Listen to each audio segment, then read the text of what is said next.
2014 à une trahison de valeurs et de principes et de promesses, parce que le rêve mauricien de 2014 reste vivant. Nous avons assisté à un manquement tragique de leadership et de bonne gouvernance. C'est grave. En 2014, avec Sani Jagannath comme Premier ministre, l'Alliance Les PEP avait fait les promesses suivantes. Premièrement, nous gouvernerons pour le peuple, avec le peuple, et dans l'esprit de toute la nation, pas pour nous, ni pour un petit groupe d'amis, d'agents politiques, de copains ou de copines. Deuxièmement, nous ferons la politique autrement. La discipline, la transparence, la redevabilité et la gouvernance exemplaire constitueraient la règle pour le Premier ministre. Les ministres, les députés, les conseillers, mais aussi à tous les niveaux, dans chaque ministère, organisme paraétatique et département de la fonction publique. Nous allons mettre en place un comité spécial pour mettre fin aux nominations inadaptées aux postes importants. Nous éliminerons les gaspillages. Nous comptons adopter une politique d'embauche fondée sur l'ouverture, la méritocratie et la transparence. Nous garantirons des chances égales à tous. Malheureusement, il y a eu en cours de route un changement de vision de Premier ministre et aujourd'hui, en 2019, que voyons-nous? Une pratique du pouvoir qui agit contre les intérêts du pays et de la nation. Un pouvoir cadenassé, replié sur lui-même, faisant tout pour assurer sa survie. Une violation de la méritocratie à tous les niveaux, le comble de la médiocrité et de l'incompétence. Le Financial Times a écrit ceci: There is a perception that too much power is in too few hands. Monsieur le Président, les conséquences: une catastrophe économique et financière de grande envergure, une crise sociale sans précédent, le pays peut flamber à n'importe quel moment, une démocratie en déroute, une grande crise morale, et on en a parlé longuement de ce côté de la Chambre, mais je me pose la question: qui sont les gens qui nous gouvernent? Parlons de l'establishment.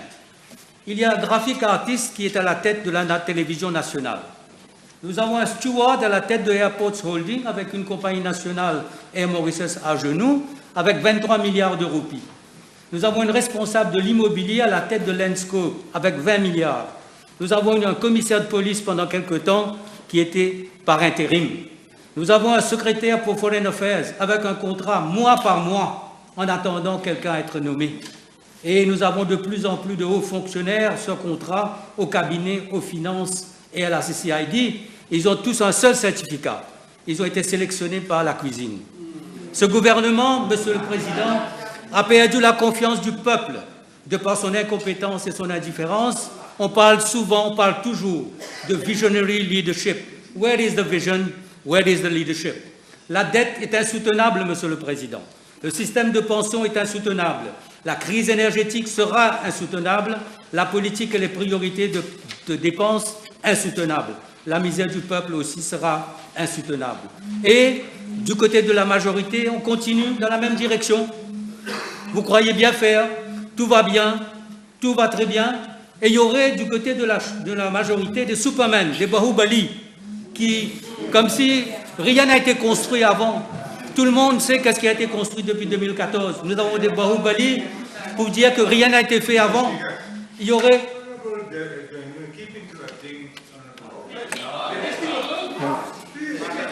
No, which point of order? Keep interrupting, Honorable Buddha. I wish for you to call them to order. Okay. Thank you. Thank you.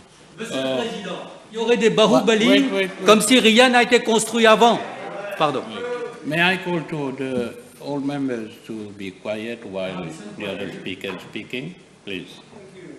Il y aurait donc des Bahubali pour qui rien n'a été construit avant, mais tout sait qu'est-ce qui a été construit depuis 2014.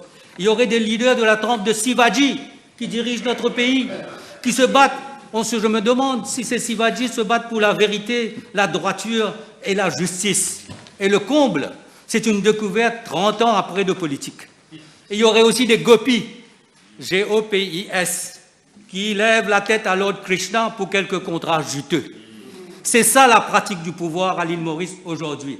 But Prime Minister, the Speaker, I have two matters I want to set on record. First of all, regarding the recent survey, I personally do not believe in surveys. It is only the terrain. It's only the terrain which can always tell us the truth. But as you do believe in the surveys, let me say that the present alliance, according to the survey, can draw 11% of the electorate. In 2019, it was credited by 37% of the electorate. Does that mean that you have lost 70% of your voters? Second thing I would like to say, Mr. Speaker, sir, is about the high-level committee on COVID chaired by the Prime Minister. I have three things to say. First, I was in charge of repatriation of some 10,000 stranded Mauritians and to bring back all the donations and all the equipment purchased by government. I would give an update on the repatriation and the flights and the transportation.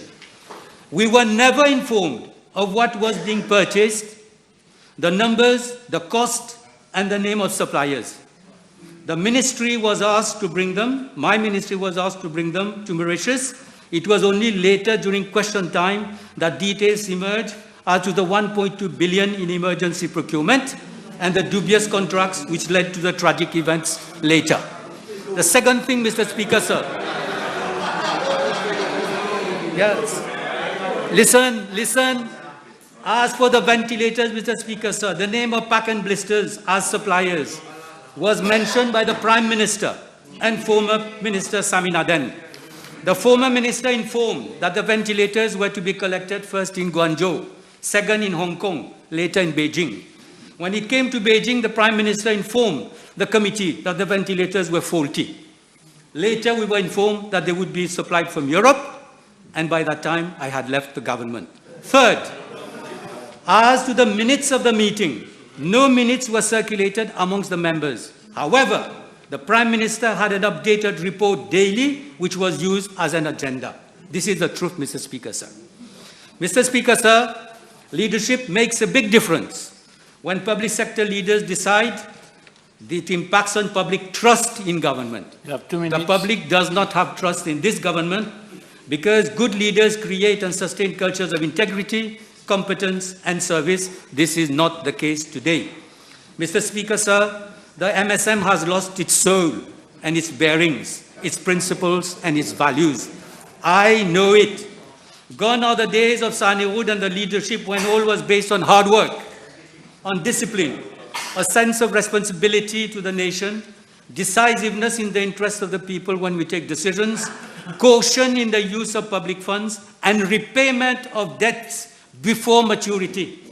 Today we have wastage for more than 70 billion, debts for more than 400 billion. In the past, the government, the MSM government, repaid debts before majority. Today we have the highest debt in our history. Monsieur le Président, je demande à la majorité de revenir aux vraies valeurs. I know you have a majority. I know you will not vote for this motion because it is written in your scripts which have been handed to you. But time comes, when you have to love your country more than your party. And this is how history is made. The motion is a wake-up call, Mr. Speaker, sir.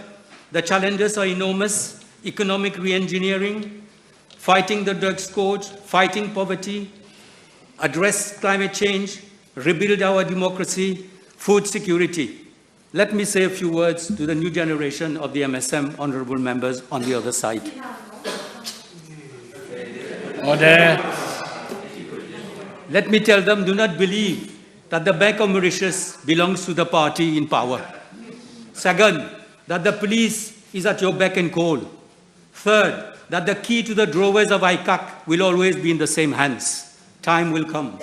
This country, Mr. Speaker, sir, is poised for change. You went to Plaine Mayon. We also went to Plaine Mayon. People want fundamental change for our constitution, the way the country is governed, but today it demands urgent action, as says the leader of the opposition, as regards to roti, kapra and makan. They want a decent living. They want leadership. They want vision. And not politics for money and power. Thank you, sir.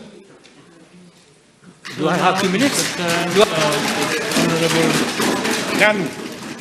Honorable Ganu? Mr. Speaker, sir, I've finished. I ask you to tell me. You are a man of communication, you know. No, I don't discuss.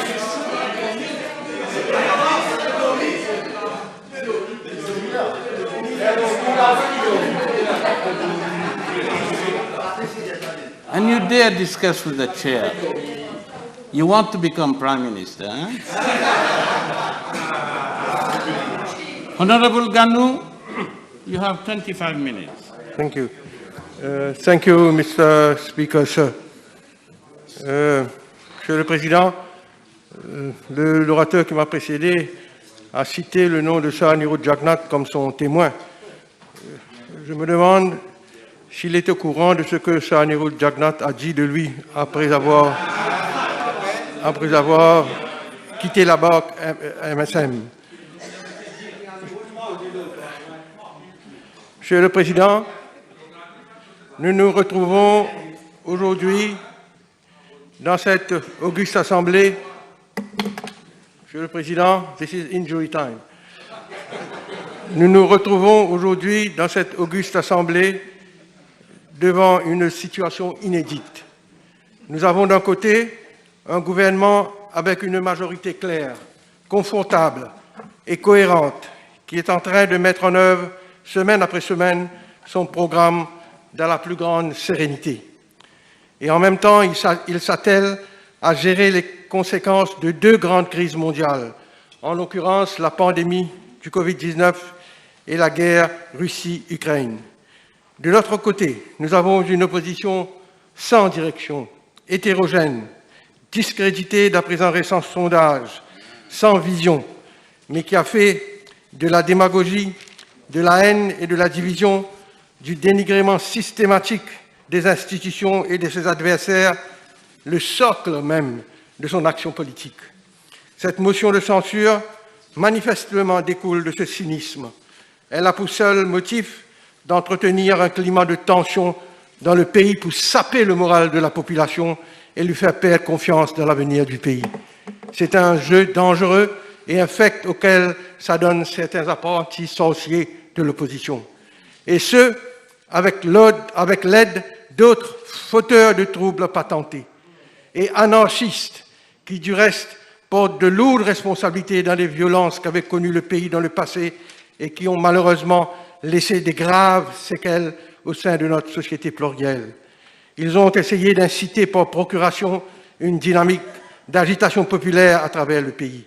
Ils essayent de récupérer une conjoncture de crise mondiale pour semer la panique et déstabiliser le pays. En vérité, comme ont dit quelques amis avant moi de ce côté de la Chambre, nous devrions remercier le leader de l'opposition qui, par le biais de cette motion, nous permet de rétablir la vérité sur beaucoup de sujets, sur ces faux procès, ces contre-vérités et d'autres attaques viles et mensongères. Dans le même souffle, cet exercice nous permet d'éclairer la population sur le contexte international extrêmement difficile et sans précédent et valoriser nos innombrables actions politiques visant à hisser le pays vers de nouveaux sommets. Monsieur le Président, ce gouvernement est pleinement conscient des difficultés que font face les ménages à faibles et moyens revenus face à la hausse du coût de la vie, conséquence des crises combinées du Covid et de la guerre en Europe. Mes collègues ministres et moi-même, sous le leadership du Premier ministre, nous restons fortement mobilisés à la fois sur les urgences et sur les grands enjeux de notre développement et du bien-être de la population. Nous sommes un gouvernement qui est à l'écoute de la population grâce à sa politique de proximité avec le peuple. Nous sommes avec le peuple. Nous n'avons pas de leçons de solidarité ou de proximité à prendre de l'opposition. Monsieur le Président, une motion de censure contre un gouvernement n'a sa pertinence lorsque celui-ci est à bout de souffle, lorsque sa majorité vacille, lorsque les fractures internes l'empêchent de fonctionner, lorsque, par ses inactions, ses inerties ou par son incompétence, l'appareil économique est en panne. Or, aucun de ces scénarios n'est à l'ordre du jour et je n'en entrevois aucun à l'avenir. Cette motion de censure n'est qu'une autre manœuvre après l'échec manifeste de la tactique des pétitions électorales pour discréditer un gouvernement dûment élu et résolument performant. Si l'opposition veut prendre la place de la majorité gouvernementale, qu'elle attende et se présente devant l'électorat à la fin de la présente législature. Il n'y a pas de raccourci malheureusement pour eux, sauf s'ils veulent transgresser ou dénaturer le processus démocratique. Qu'est-ce que l'opposition reproche à ce gouvernement, Monsieur le Président? Peut-on lui reprocher de n'avoir pas protégé les vies humaines et la santé de notre population pendant la pandémie du Covid-19 ou de n'avoir pas entrepris un programme de vaccination des plus ambitieux pour protéger la population contre le Covid et créer les conditions de reprise économique? J'ai avec moi le récent document de l'IMF, Monsieur le Président. Je cite quelques lignes. Mauritius is gradually recovering from the pandemic. The public health impact of the pandemic was well managed, including by a remarkable vaccination campaign, covering over 90% of the eligible population by May 2022. Large and comprehensive support measures help cushion the social and economic impact of the pandemic. Fin de citation. Voilà, Monsieur le Président, voilà ce que dit le IMF Staff Complete 2022 Article 4 Mission to Mauritius. Voilà ce qu'elle dit, ce que ce rapport dit sur la pandémie. Et rappelons-nous, Monsieur le Président, de cette campagne de haine, de harcèlement et les demandes régulières de la démission de notre ministre de la Santé. Et voilà un certificat de compétence émis par la IMF, Monsieur le Président. Monsieur le Président, que peut-on reprocher l'opposition d'avoir évité? Peut-on reprocher ce gouvernement d'avoir évité les licenciements en masse pendant la crise du Covid? Peut-on lui reprocher de ne pas avoir protégé les salariés et les travailleurs indépendants pendant les 2 confinements? Peut-on lui reprocher de n'avoir pas pu maintenir le tissu économique et l'appareil de production et éviter les faillites d'entreprises en grand nombre? Monsieur le Président, peu de pays au monde ont pu accomplir ce que nous avons pu faire en termes de soutien à la population pendant la crise. La Banque mondiale classe Maurice 4e pays au monde à ce chapitre. Le gouvernement a mobilisé l'équivalent de 32% du PIB, soit environ 80 milliards pour protéger autant que possible les travailleurs, les ménages et les entreprises. Nous avons mis plus de 27 milliards dans le Wage Assistance Scheme au bénéfice de plus de 500 000 salariés du secteur privé et travailleurs indépendants. Nous avons pu éviter une crise sociale et nous avons assuré une certaine sécurité aux groupes les plus vulnérables. Il s'agit là, Monsieur le Président, d'une intervention colossale et sans précédent. Il est évident que les méthodes conventionnelles n'allaient pas marcher. Pratiquement toutes les banques centrales du monde ont dû intervenir pour sauver leurs économies nationales. Pratiquement tous les gouvernements ont dû emprunter pour protéger leur population et leur pays. Mais malheureusement, d'autres dangers nous guettent. La guerre en Ukraine est venue déstabiliser une économie mondiale encore fragile qui s'est relevée à peine de la pandémie. Le monde est entré dans une nouvelle phase d'incertitude et des risques économiques et sociaux. L'opposition, pourtant, Monsieur le Président, semble être complètement déconnectée de cette nouvelle réalité.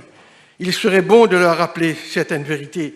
Et à entendre les membres de l'opposition, on se demande si elle vit sur la même planète que la nôtre. Ce conflit, selon le FMI, est en train de provoquer le plus grand choc sur les produits énergétiques et alimentaires depuis plus de 50 ans, provoquant une resurgence rapide de l'inflation à travers le monde. Les augmentations des prix des produits de base commencent à déboucher sur des crises humanitaires dans plusieurs pays. La Banque mondiale prévient que pour chaque point de pourcentage de hausse dans les denrées alimentaires sur le marché mondial, 10 millions de personnes basculeront dans la pauvreté extrême.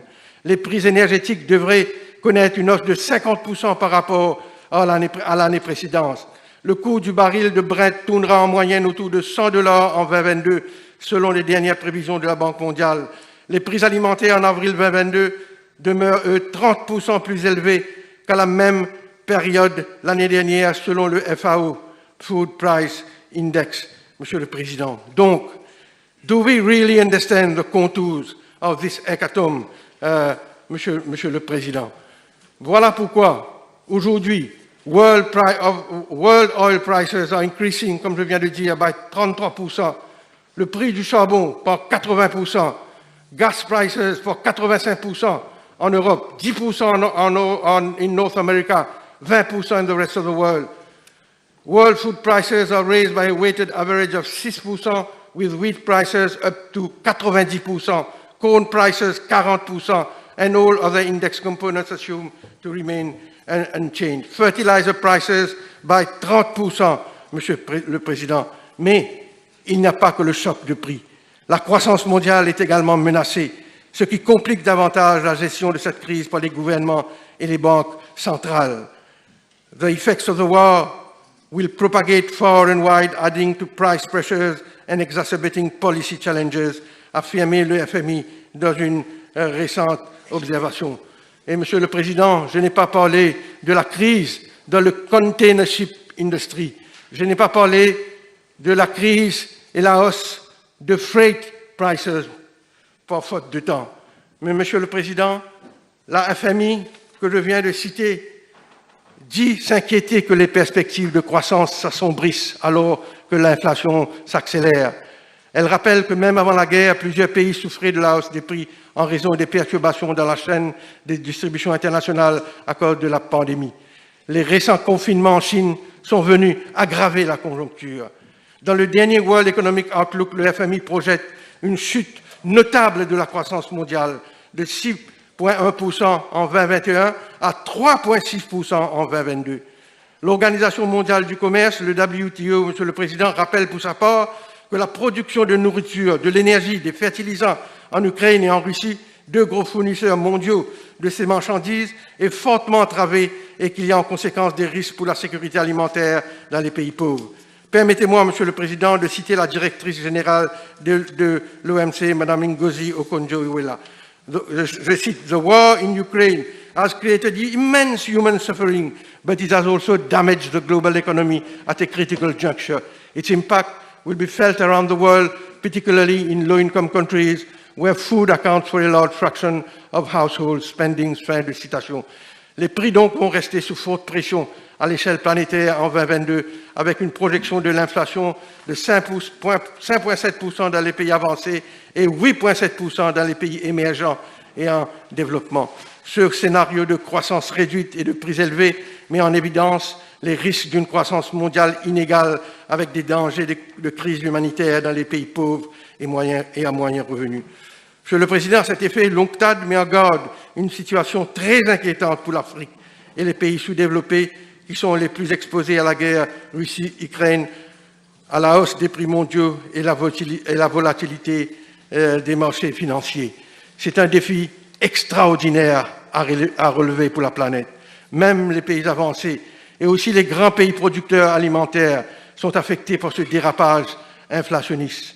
Nous avons tous vu, Monsieur le Président, comment le pouvoir d'achat joue un rôle déterminant aujourd'hui dans les élections présidentielles ou dans les autres pays, et il sera encore le cas dans l'avenir. Monsieur le Président, nous, ici à Maurice, comme un caring government, nous sommes restés très attentifs à cette situation. Depuis juillet de l'année dernière, nous avons mis 1,2 milliard pour subventionner 7 produits alimentaires les plus consommés par les ménages mauriciens.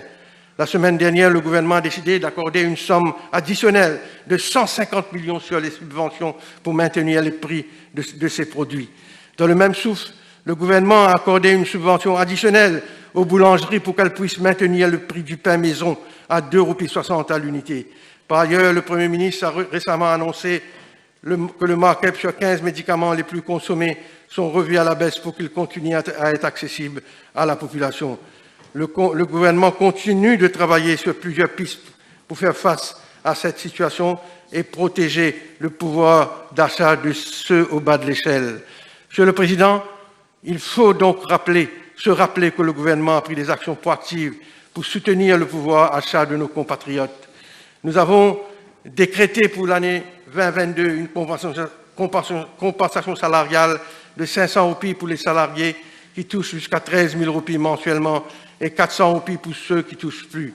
Aucun gouvernement n'a fait autant pour combattre les inégalités sociales dans ce pays. Nous avons introduit la mesure historique du salaire minimum que nous avons augmenté, qui est aujourd'hui à 11 075 roupies, et aussi le negative income tax. Le gouvernement a augmenté la pension de vieillesse, comme nous le savons tous. Nous avons mis en place un programme d'accompagnement en faveur des familles en situation d'extrême précarité dans le cadre du Marshall Plan. Toutefois, Monsieur le Président, malgré tous ces efforts, il y a des hausses des prix qui sont inévitables. Les augmentations dans le prix du carburant nous ont obligés, comme nous le savons tous, à procéder à une augmentation du ticket d'autobus et du métro. La dernière majoration du ticket d'autobus, comme je l'ai rappelé au Parlement mardi dernier, remonte à plus de 10 ans. Monsieur le Président, il m'est utile maintenant de revenir sur ce que l'opposition a dit sur toute cette question de the current pricing structure of petrol. Monsieur Ramphol, l'honorable Ramphol, a aussi fait mention de ce problème lors de son discours. Revenons sur les faits, Monsieur le Président. C'est vrai, there is a structure which determines, a price structure which determines the price of petroleum products. In fact, there are several levies, and indeed, one of them amounts to 4 roupies 20. C'est vrai dans ce price structure. Mais ce levy de 4 roupies 20, Monsieur le Président, qui nous ramène au gouvernement et qui ramenait à tous les autres gouvernements aussi. Ce price structure, tous ces différents levies-là, n'existent pas depuis que le MSM est au gouvernement. Il a toujours existé sous le gouvernement travailliste. De temps en temps, évidemment, tous les gouvernements changent, ajustent et baissent ou montent ces levies, Monsieur le Président. Pour le moment, donc, il y a 4 roupies 20, un levier de 4 roupies 20 pour le subsidy rice flour, etc. Ce levier de 4 roupies 20 nous rapporte par an, Monsieur le Président, presque plus d'1 milliard de roupies, c'est vrai. Mais que fait-on de cet argent? C'est servi comme un cross-subsidy, c'est utilisé comme un cross-subsidy pour une redistribution de la richesse, Monsieur le Président. It is this subsidy per liter, de 4 roupies 20 per liter of mogas and gas oil, which help the government to maintain a reasonable level of prices on these different commodities, Monsieur le Président. Donc, this cross-subsidy has been enables us to sell to our merchant household, small business, thousands of other merchant citizens, pour une année, avec le 4 roupies 20, 75 000 metric tons de cooking gas, 95 000 metric tons de flour, 25 000 metric tons de long grain white rice, 190 metric tons de basmati rice, and finally, 110 metric tons of sugar for our brothers from Rodrigue. This is what is made of this levy of 4 roupies 20 qui nous ramène, comme je viens de vous dire, Monsieur le Président, presque 1 milliard de roupies par an. Et c'est pourquoi, Monsieur le Président, we can sell the cooking gas at the price that we are selling today. Parce que sinon, j'ai un tableau avec moi qui démontre, Monsieur le Président, quelle est la différence que ça fait without subsidy. Et quand on compare avec ce qui se passe à Madagascar, à Seychelles, à Réunion, à South Africa, à India, the retail price of a LPG cylinder of 12 kg à Madagascar est à 850 roupies. Seychelles, 628 roupies 92. Réunion, 1033 roupies 87. South Africa, 1284 roupies 52. India, 447 roupies, Monsieur le Président. Et combien nous payons notre bonbonne de gaz de 12 kilos? Nous le savons tous, Monsieur le Président. Alors, voilà quelle utilisation on fait de ce levier de 4 roupies 20 sur chaque litre de gasoil et de mogas. Similairement, une roupie 60,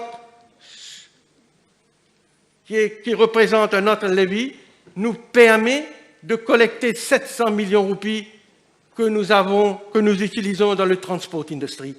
Subsidize the operators. Si on withdraw ce subsidy, le prix de ticket qu'on vient d'augmenter à 31% aurait dû être augmenté à 110%, Monsieur le Président. Je peux vous montrer les calculs. C'est 700 millions qu'on collecte avec ce levier sur chaque litre nous permet d'injecter 700 millions de roupies dans le transport industry et nous a permis à garder le prix de ticket à 31%. Sinon, sans subsidy, le prix du ticket aurait été 110%, Monsieur le Président. Et nous savons tous, when times allowed us, a gas cylinder was 180 roupies en juin 2020, Monsieur le Président. It was the lowest price over the past 20 years. Mais je dois vous dire, Monsieur le Président, que sous l'ancien gouvernement, nous voyons quel était le prix d'une bonbonne de gaz, quel était le prix des produits pétroliers, du mogas et du gasoil. En 23 juin 2009, le leader de l'opposition d'alors, M. Béranger, avait même présenté une motion of disallowance against the increase of price of petrol contre le gouvernement travailliste. Et voilà ce qu'il disait, je le cite. This is what has provoked this most recent increase in the price of diesel and l'essence. An accumulation of incompetence, scandale et abus en tout genre. I would not hesitate to say that indeed, through this, what I call this hold-up, the consumer public and the traveling public se sont fait détrousser au fil des années and through this most recent increase. C'est ce que je disais dans ma réponse, Monsieur le Président. Sous le gouvernement de travail, il y avait des increases, il y avait des augmentations. Et voilà donc le leader de l'opposition d'alors qui n'était pas d'accord et qui était venu avec une motion of disallowance. Monsieur le Président, c'est la même chose. Le leader de l'opposition avait parlé. Pourquoi fallait-il mettre un levier pour les vaccins? Parce qu'on a tous ces vaccins-là en cadeau avec les pays étrangers. Monsieur le Président, c'est vrai. Laissez-moi rétablir la vérité. A total of 2 708 840 COVID-19 vaccines have been procured at the cost of 1.6 milliard rupees from the National COVID Vaccination Program Fund, which represent not only the cost of the vaccines, but also the freight charges, insurance costs, and other logistics. A levy of 2 rupees per litre on mogas and diesel has been introduced for the purchase of these vaccines.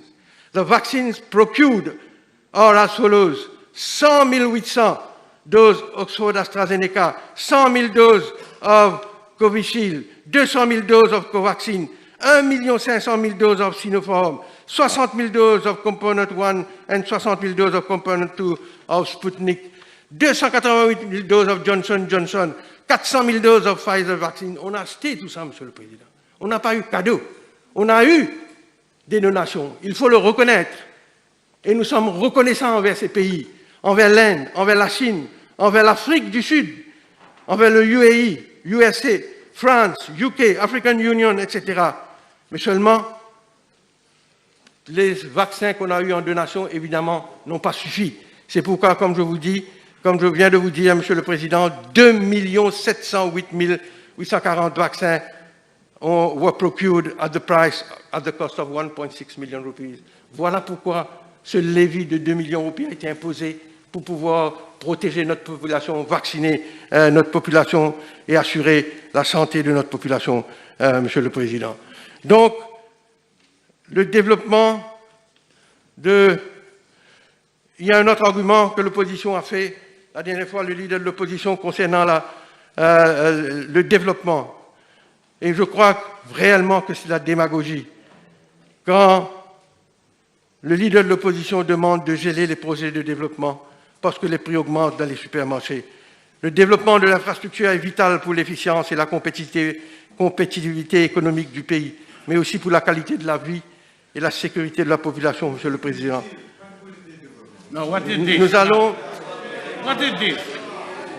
Nous allons continuer à bâtir les capacités de notre pays, car elles sont essentielles pour assurer le progrès et le bien-être de la population. On n'arrête pas le développement lorsque nous avons un problème. Au contraire, il nous faut investir, générer plus de croissance et augmenter les revenus et le pouvoir d'achat des Mauriciens. L'investissement public, Monsieur le Président, répond aussi à une exigence de justice sociale. Bientôt, nous allons démarrer un des plus grands programmes de logement social jamais entrepris à Maurice, avec la construction de 12 000 maisons dans les différentes régions du pays. J'entends souvent, Monsieur le Président, l'opposition parler d'éléphants blancs. C'est ce qu'il disait. Certains partis politiques disaient, alors qu'on allait construire le Cyber City, vous allez vous rappeler, dans les années 2000 à 2005, Monsieur le Président. Aujourd'hui, c'est la même chose avec le métro. On fait le procès du métro, Monsieur le Président. 4 bornes Phoenix, qu'on vient d'inaugurer dimanche, nous rapportent déjà 3500 passagers chaque jour, Monsieur le Président. 23% en plus de 4 bornes à Phoenix, déjà, d'après les surveys préliminaires qu'on a fait. Donc, le métro n'est pas un failure. Au contraire, Monsieur le Président, c'est une réalité aujourd'hui dans notre paysage du transport, dans notre écosystème à Maurice. Idem pour le programme de décongestion routière. Mon ami, le ministre Riram vient d'en parler. Monsieur le Président, pour moi, aujourd'hui, ce qu'on assiste, c'est la démagogie dans toute sa splendeur. Cette opposition persiste et signe, malgré ce sondage, pourtant par un groupe de presse, pourtant acquis à sa cause. Et ces sondages prévoient la déroute inévitable de l'opposition aux prochaines élections. Nous sommes nullement perturbés par les tentatives de déstabilisation de l'opposition. Du reste, toutes ces tentatives ont échoué, l'une après l'autre. Nous allons continuer à œuvrer dans la sérénité, Monsieur le Président. Mais avant de terminer, je ne peux m'empêcher de dénoncer le caractère antipatriotique et grotesque de cette motion de censure. Antipatriotique parce que voilà une opposition qui, alors que ce gouvernement, affligé par des compounding crises sans précédent, Monsieur le Président, à l'époque, pendant le gouvernement MSM 2000-2005, on parlait de situation économique urgente. En urgence. L'honorable Sitanen parlait, quand il était ministre des Finances, des triple chocs. Mais aujourd'hui, ce que nous assistons dans le monde, comme je viens de le décrire, est sans précédent. Voilà qu'un gouvernement affligé par ces crises, qui marche sur une corde raide, qui s'implique, Monsieur le Président, pour garder les grands équilibres, pour faire de l'acrobatie économique. Voilà une opposition qui choisit de nous tirer une balle dans le dos. C'est ça, cette motion de censure. Je vous parlais de grotesque. Grotesque parce que cette opposition qui prétend réclamer la démission du gouvernement ne pèse pas plus de 7% dans les meilleurs des cas, d'après le sondage. Le Premier ministre préféré de la population reste Pravin Kumar Jagnnath, d'après le sondage, Monsieur le Président. Et avec le 21% d'intention qu'il a recueilli dans ce survey, dans ce opinion poll, dans ce sondage, il talonne de loin son challenger avec seulement 11% derrière lui. Monsieur le Président, honorable Pravin Jagnnath reste le chouchou, pas le chouchou de Sikien, reste le chouchou de nos senior citizens, d'après ce sondage, Monsieur le Président. C'est cette opposition qui a l'audace, de présenter une motion de censure contre le gouvernement. Quant à nous, nous restons stoïques et zen, Monsieur le Président. Nous restons zen parce que j'ai avec moi, encore une fois, le même document que je vais citer, le IMF Staff Complete Article Mission Mauritius, qui vient d'être fait, Monsieur le Président. Ils étaient là la semaine dernière. Je vous cite quelques mots, quelques phrases. the economy is gradually recovering from the pandemic. As the recovery solidifies, whilst most sectors have returned to pre-pandemic levels of economic activity and the tourism sector is gradually recovering, staff projects growth of 6.1% in 2022. Monsieur le Président, nevertheless, the recovery is expected to continue, driven essentially by the tourism sector. Pourquoi donc, Monsieur le Président, une motion de censure vis-à-vis un gouvernement après avoir traversé tous ces moments de difficulté? Et je conclus en rappelant à l'Assemblée aussi le Africa Wealth Report de 2022, indiquant que Maurice est le pays le plus riche en Afrique par tête d'habitant, devant l'Afrique du Sud et la Namibie, et que la performance de Maurice dans ce segment va connaître une forte progression de l'ordre de 80% pendant les 10 prochaines années. Monsieur le Président, nous avons confiance en notre capacité de rebondir. Après ce bourrasque au niveau mondial, viendra le printemps. À la fin de chaque crépuscule se lève une aube radieuse, Monsieur le Président. Le temps venu, le peuple saura choisir. Nous sommes les héritiers de l'avenir. Merci, Monsieur le Président.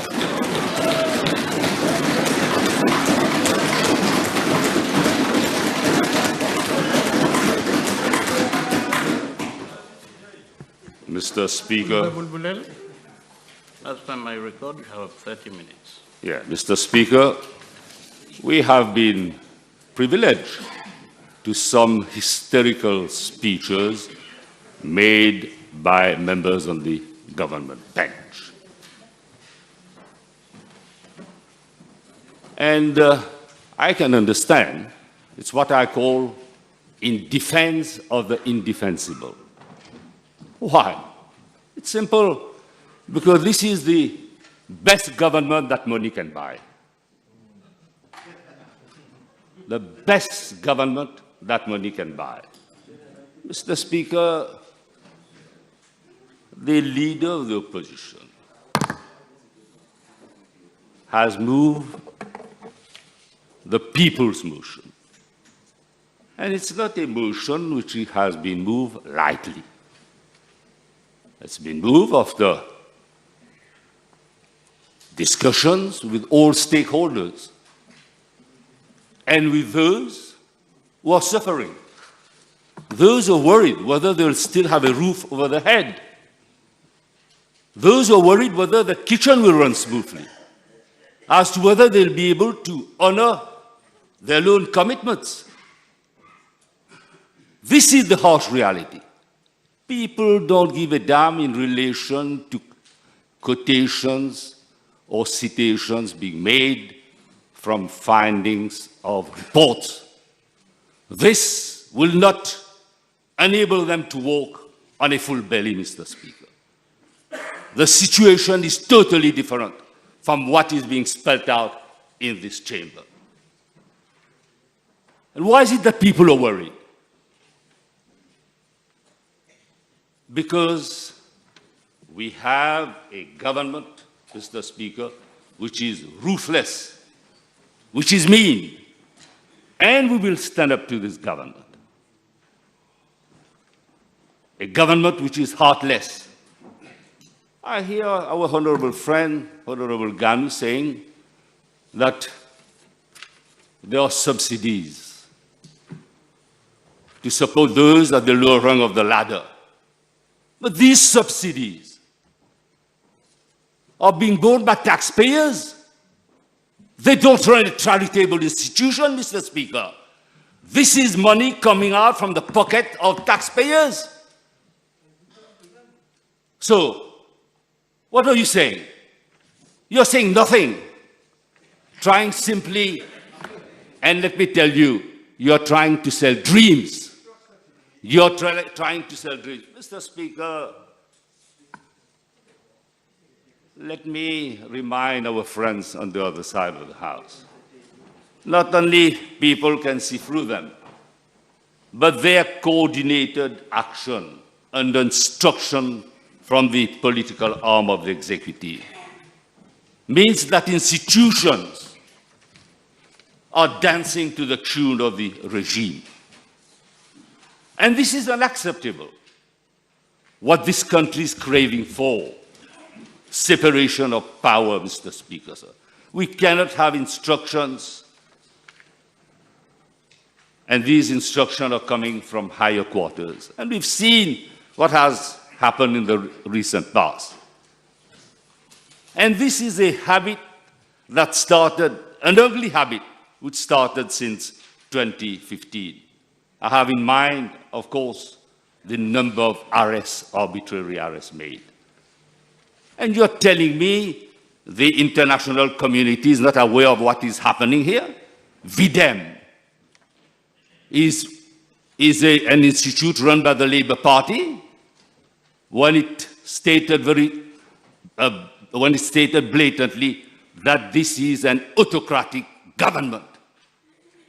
VDEM is not paid by the Labour Party to write articles on a government which shows no respect for institutions and which, in fact, exercises undue influence upon those institutions. Mr. Speaker, let me tell those who are listening, and I tell them not to be bystanders. Stand up and be counted. You know, we know the circumstances under which a former prime minister was arrested and put behind bars, not even for flimsy reasons, but for mere political reasons. And I tell the public to watch their back, because if you're not with them, they assume that you're against them. And then they'll exercise undue pressure at times to make people step down, force them to quit the job, resign wealth. This is the kind of government that we have. And I will come back to the poll survey. And then you'll realize what you're worth as a party, Mr. Speaker. Mr. Speaker, we've seen cases of, and we've seen police arresting innocent people in the early hours of the morning, in the presence of their family, on trumped-up charges. This is the government that is running this country today, Mr. Speaker, sir. So, what do you want us to do as an opposition? We don't move a motion of no confidence? We allow elected dictatorship to flourish? Is that what they want us to do? And Mr. Speaker, there are some people on the other side of the House. Though you can count the figure, there are a few who are decent, and I will single out one person. Honorable Colin Davelu knows what I'm saying. Perhaps if he were a member of the cabinet, he could have dispensed sound advice, but we know that it's too late for redemption. Let me tell them, they have been written off. Because Parliament, as we say, yes, it is the temple of democracy, but not the be-all and the end-all of democracy, Mr. Speaker. Mr. Speaker, irrespective of the UN cry from the government bench, 63.5% of the electorate voted against the MSM and its appendages and voted for the opposition at the last general election. We represent the people in this House. If I take on board those who abstain, then the percentage of the electorate which has turned its back on the regime is as high as 70%. Of course, Honorable Ganu is right. There are lessons to be drawn from the opinion poll conducted by le Mauricien Straconsul. But what did it say? 82% of eligible voters have conveyed loud and clear that they will cast their vote, and they are eager for snap election. This is significant, and a high turnout will mean a massive defeat for the MSM at the next election, Mr. Speaker. Sir. That's why the MSM is sweating in fear of the electorate and has rescheduled the municipal election. The vast majority of the electorate says enough is enough. And let us look at the polls. This information has not been released to the press. They tell us that in order of priority, the problem of poverty ranks very high. Poor management of the economy, unemployment, drug scourge, water, fraud and corruption are the core issues. On all counts, the regime failed and failed abysmally. But could things be otherwise coming from a leader who is at the helm of a morally bankrupt regime? The motion is an opportunity for the regime to do the right thing, to think wisely and say the way forward is to go for the dissolution of Parliament and let the people speak. Not you who are sitting on government bench, a government which money can buy. This is the government that we have today, Mr. Speaker, sir. Mr. Speaker, whoever has the new mandate knows that they are challenging times. This is a rallying call for fundamental changes. Some call it, or some call those changes, constructive destruction. People are sick and tired of being shackled to money politics, to communal politics, to mafia politics, to fake news, to arbitrary arrests, and the gaping disparity between the haves and the have-not. This is the outcome of the tyranny of numbers and incompetency, the absolute power that corrupts absolutely. MSM culture is a culture with no restraint. And what's the political worth of the MSM of Pravin Jagannath? Like, worth nothing, Mr. Speaker, sir. Big note without a figure. A clan not too different from the Rajapaksa or Sri Lanka. The country does not deserve the MSM. What is the MSM? It is a tent pitched in the back garden to celebrate wedding and to mourn a loss. The wake and the wedding party are over. Now it is time to dismantle the tent. Who knows MSM better than the former Secretary General? Let me tell some of our friends on the government side, time to leave the barge. The barge is sinking fast. Mr. Speaker, I want to set the record high over assurances and certainty given by the Attorney General and Minister of Agro-Industry to rebut a seasoned politician like Honorable Bhagwan. He was right to challenge any of the minister to go for a walk down street unaccompanied by bodyguards. They will quake in the boots. And this cabinet of ministers is, Mr. Speaker, sir, inadequate, unable to respond to the needs of the electorate. Promises made, and they are false promises. And they are not only to be blamed.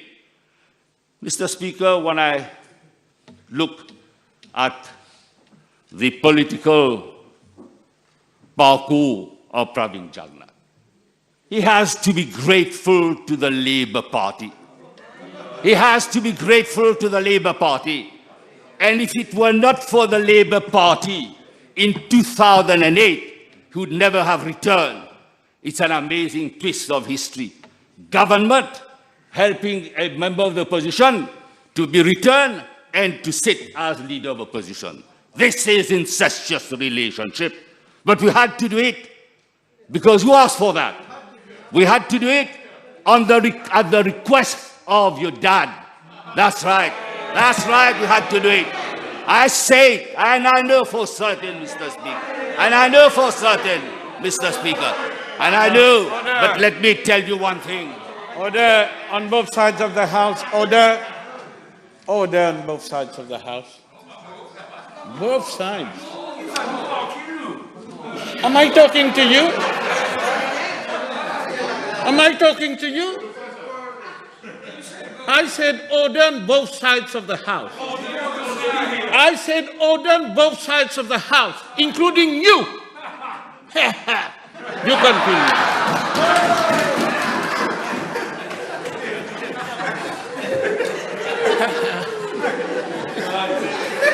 Mr. Order. Speaker. Continue. Mr. Speaker, every time the MSM has negotiated an alliance, it is not to safeguard the interests of the electorate. It is not to protect the interests of the electorate. It is not to encourage social mobility, but to protect the interests of centrists, to protect the heirloom family. That's the MSM, Mr. Speaker. And as long as I am in Labour Party, there will be no iota of rapprochement with the MSM, and I'll see to it that it will never happen. And I will see to it, it will never happen.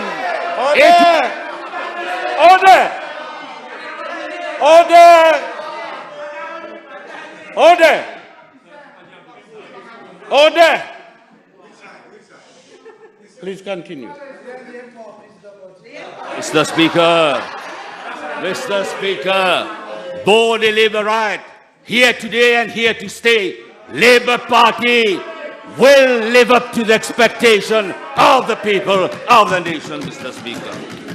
Mr. Speaker, let me come to what the Attorney General stated. And he gave firm assurances to the nation that the former Minister of Foreign Affairs Regional Integration, International Trade, would remain within the rec and file of the MSM. And the information was broadcast on all radio and social media, announced as breaking news. If a former Secretary General of the MSM deem it fit to resign as minister and quit as Secretary General of his party, then it stands to reason that the MSM of Pravin Jagannath is an inevitable impending disaster. It is an inevitable impending disaster. And Honorable Buddha's message was clear. All others will follow. In Indian file, when the MSM will take a good hiding at the municipal elections, which would be a foretaste of a crushing defeat of the MSM at the next general election. And trust me, I've been in politics long enough to know where the cracks are. And the cracks are all over the government bench. And I can tell you, those who are fighting amongst themselves to be within cabinet. And I know, because they talk, they feel aggrieved, they feel that they've been let down, set aside by a leader whose main interest is to protect, the rich, the filthy, and the wealthy, Mr. Speaker, sir. Order. Mr. Speaker, there is a correlationship between perception and reality. And let me tell you, you are selling dreams with perception. The reality is out there. And I walk all over the place. And I know people. My life in politics has been one of interaction with people. Because I love what I'm doing. And I know for certain, irrespective of your stinking, dirty money, irrespective of the influence that you want to exercise, irrespective, Mr. Speaker, sir, of... Excuse me. Let me remind honorable members, it is true I can't see exactly who is making noise. But believe me, if I find the exact person, I'll ask him to withdraw from the chamber. Mr. Speaker, sir, irrespective of the number of bouncers hanging around, and irrespective of means which they can resort to and use, the people of this country have seen through them. The people know what they're worth. And I can say, without fear of prejudice, your days are numbered. Now I will come to the poll survey in a minute, Mr. Speaker, sir. And let me say, as I said, if if a former Secretary General of the MSM deems it fit to resign as minister and quit as Secretary General, it means that you're in deep trouble. And Mr. Speaker, as to the appendages of his party, there is no way that Honorable Colin Davelu would be back in the cabinet of ministers, because he has become a deliberate omission. I triggered his departure following the PNQ on Saint-Louis Gate. He is still in the corridor waiting and confined to a back seat.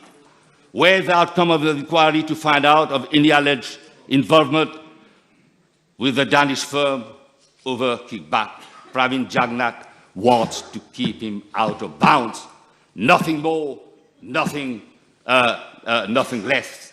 The leader of ML has been reduced to a note without a figure. The Mr. Speaker, following PQ put by Honorable Assia Vaden, the Minister of Energy in his reply rubbed in to say that free subsidiaries of CB were a waste of resources. And it's been announced that CB financiers are in the red and its tariff will go up by 12%. Minister Lejroga, with a wry smile, was of course hitting hard at his predecessor, the former DPM, who's now a lonesome cowboy. His party is defunct, and the two MPs have already been sucked into the vortex of the MSM. And I'm told that he was the architect of the Public Prosecution Commission, which collapsed like a pack of cards when PMSD made the honorable exit from government in 2016. But Honorable Colin Davelu reminds me of the hunters being hunted, Mr. Speaker. And let me give him credit for one thing. Honorable Colin Davelu is too dignified to make a plea to be reinstated as cabinet minister. And there are many wolves on the other side. We are wolves, waiting for an opportunity, Mr. Speaker, sir, to be a member of that cabinet. But as to Honorable Ganu, he is politically insignificant, indignant, and deserves to be treated with contempt. Tell the country minister what government to do to reimburse the fares of 40,000 civil servants. What facilities are being extended to private sector to meet the increase in bus fares being borne presently by 90,000 employees. Besides, 20,000 university students are waiting to have their pass. They cannot be left unattended. This is the last warning, Honorable Ganu. Honorable Ganu, you can't interrupt the member. Please, you are not on a point of order. I am interfering. Please, I am intervening. Please, keep quiet, you. You, qui arrivez, keep quiet. This is qui arrivez. Please, keep quiet.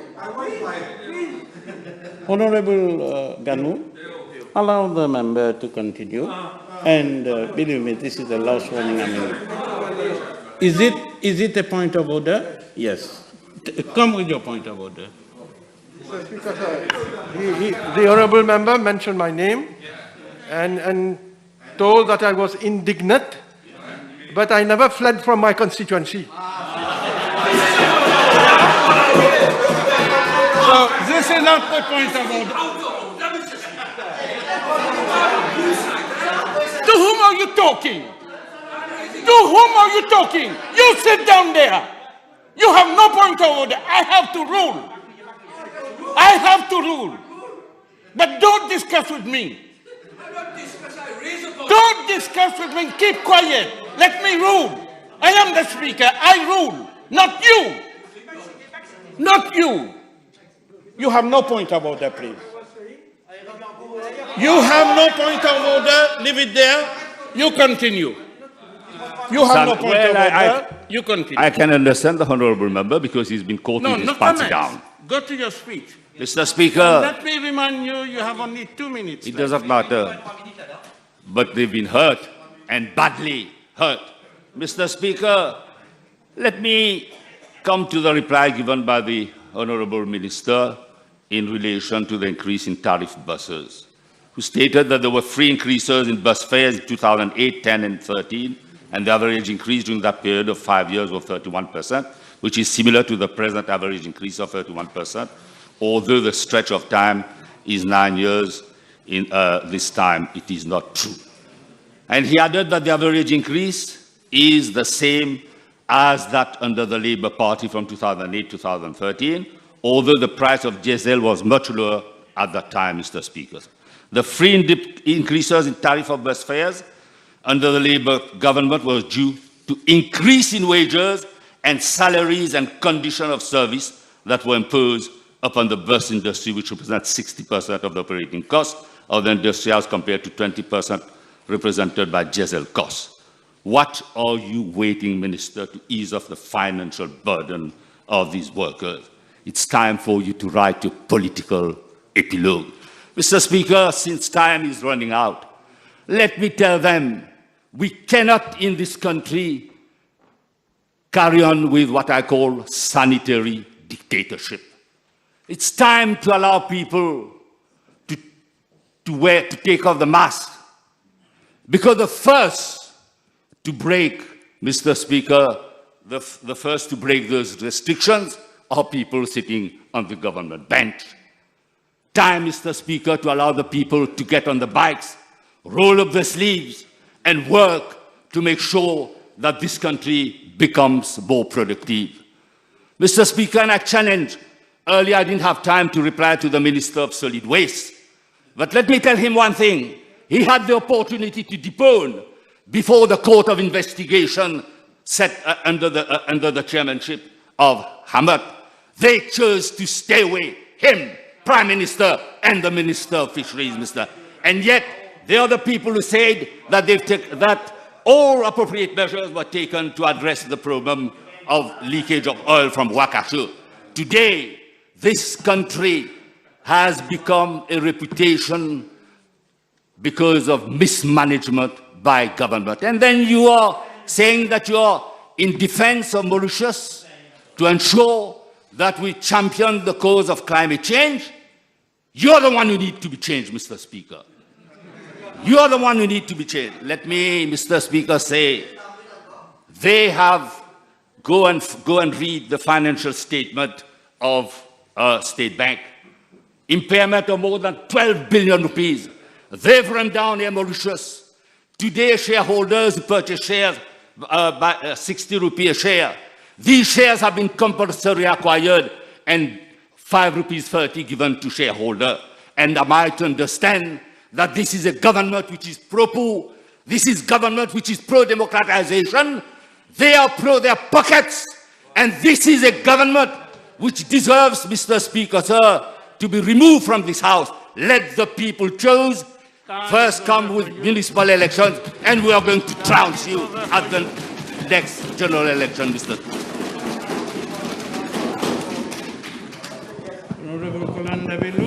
Thank you.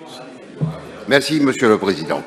Monsieur le Président, dans quelques minutes, en ce vendredi 13, le leader de l'opposition va soumettre son summing up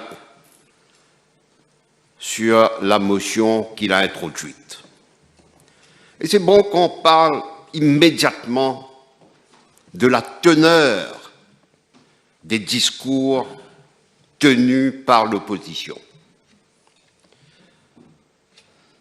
Cette motion d'inconfiance, de censure, est basée uniquement sur le coût de la vie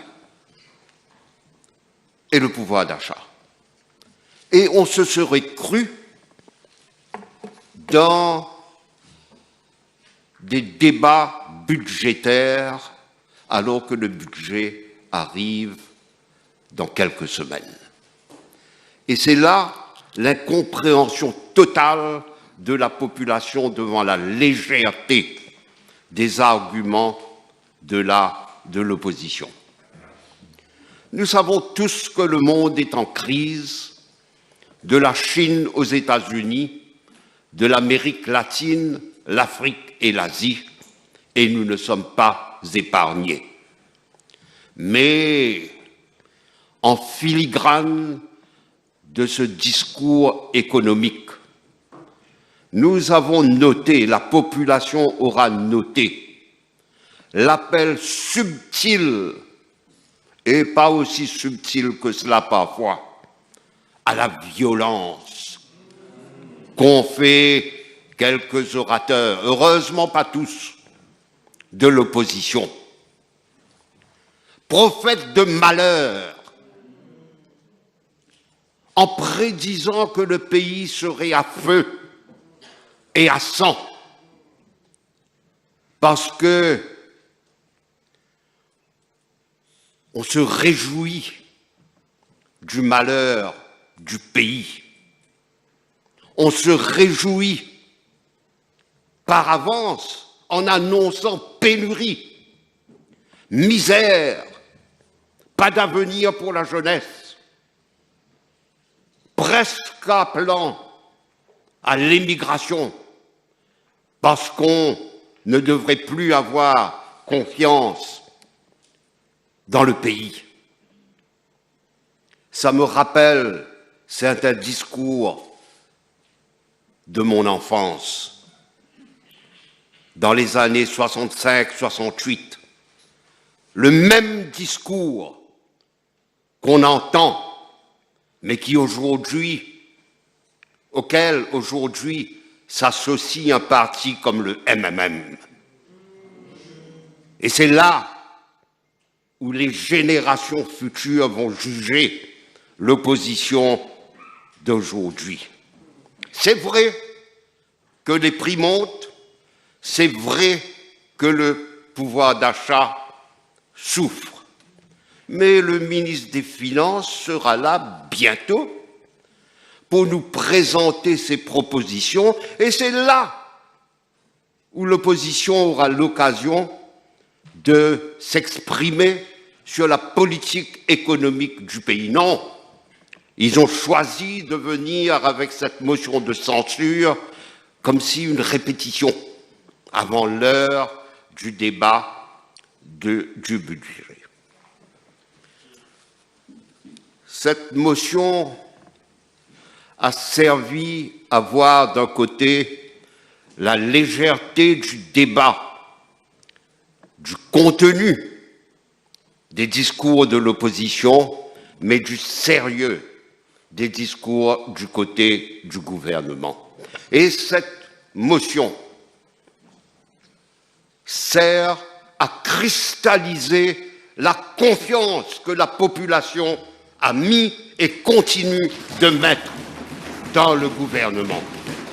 Et cela est peut-être un grand merci à mettre au crédit du leader de l'opposition pour avoir ainsi donné l'occasion à la population de comprendre le contexte économique, politique et social dans lequel nous vivons. Monsieur le Président, il y a un grand absent dans les discours de l'opposition.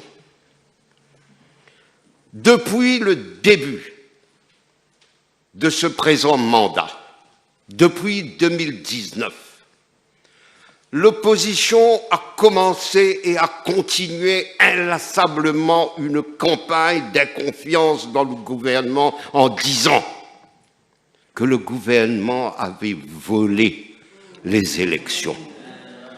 C'était ça le premier discours de motion de censure contre le gouvernement. Aujourd'hui, ce n'est qu'une petite conclusion de la fin de l'opposition, fin FIN de l'opposition. Aujourd'hui, ce n'est que la conclusion d'un débat qui a commencé en venant dire à la population qu'il ne fallait pas faire confiance aux institutions. Ce n'est pas le MMM, ce n'est pas le Parti travailliste qui avait entré la première pétition électorale. La première pétition électorale fut rentrée contre moi, la circonscription numéro 19, par un certain M. Siwoo Chun, du Reform Party. dont l'avocat était maître Rochi-Badin. C'est ensuite qu'on a eu la pétition de Madame Adébiro contre moi, copiée un petit peu sur la pétition rédigée par Maître Badin. Les pétitions électorales servirent de toile de fond à une campagne visant personnellement le Premier ministre et les ministres du gouvernement. Les pétitions électorales, avec l'aide de certains communicateurs habiles, avaient pour but de stabiliser, de déstabiliser le gouvernement pour faire instaurer dans la population un climat d'inconfiance. Cela n'a pas réussi. Les unes après les autres, la plupart des pétitions électorales furent soit retirées, soit rejetées. Et le dernier cas est la pétition de l'avocat maître Adrien Duval, qui n'a pas réussi à convaincre dans la circonscription numéro 17. Mais la plus grande preuve fut la pétition de Madame Adébiro dans ma circonscription elle-même. Les avocats de Madame Adébiro avaient remarqué quelques erreurs dans la récapitulation des résultats. Dès qu'ils avaient attiré notre attention, j'ai demandé à mes avocats de ne pas soulever des points de droit, mais au contraire, de dire à la Cour que je n'avais aucune objection au recount parce que je ne voulais pas qu'il y ait le moindre doute qui puisse subsister sur la validité non seulement de mon élection, mais de l'élection de toute l'Alliance mauricienne en 2019. Ce doute fut vite éclairci. Le recount eut lieu et ne fit que confirmer les résultats de l'élection. Doublement élu. Immédiatement après, le MMM claironna. Et il y a des clairons extraordinaires qui claironna leur intention de faire appel. Insatisfait du recount, pourtant mené par le Master et Registrar de la Cour suprême. 3 jours après, Madame Adébiro montra qu'elle n'avait pas confiance dans son propre parti et suscitant honteusement des commentaires de Asté Vendée, après une série de démissions, et à chaque démission, on criait Vendée, Vendée, comme si le parti n'était qu'un ramassis de vendeurs. Mais Madame Adébiro n'est que le petit reflet de tout ce que la population pense. Personne n'a confiance dans l'opposition. Et c'est ainsi que le vote d'aujourd'hui sera un vote de censure contre l'opposition. Nous n'avons pas besoin de sondage. Nous sommes là, le reflet de la population. Le sondage ne fait que conforter la réflexion de tout le monde. Je voudrais, et je n'avais pas l'intention de le faire ni de le dire, mais je voudrais réagir à une réflexion de l'honorable Boulel. Nous sommes 3 députés du ML. Que l'honorable Boulel se tranquillise. Il n'a aucun souci à se faire pour moi, pour mon ami, le Deputy Speaker ou le PPS de Ismaël Raoult de la circonscription numéro 13. Nous sommes toujours ce que nous sommes, mais qu'il n'oublie pas. Le ML fut formé pour barrer la route à la dictature qui s'était instaurée en 2013-2014. Et ils ont le culot de parler de démocratie. Et après que le ML ne fut formé, je pris une décision très grave, celle d'être candidat, non pas à la circonscription numéro 15, où j'aurais été élu confortablement, mais dans la circonscription numéro 19, pour barrer la route à cette même dictature qui se préparait.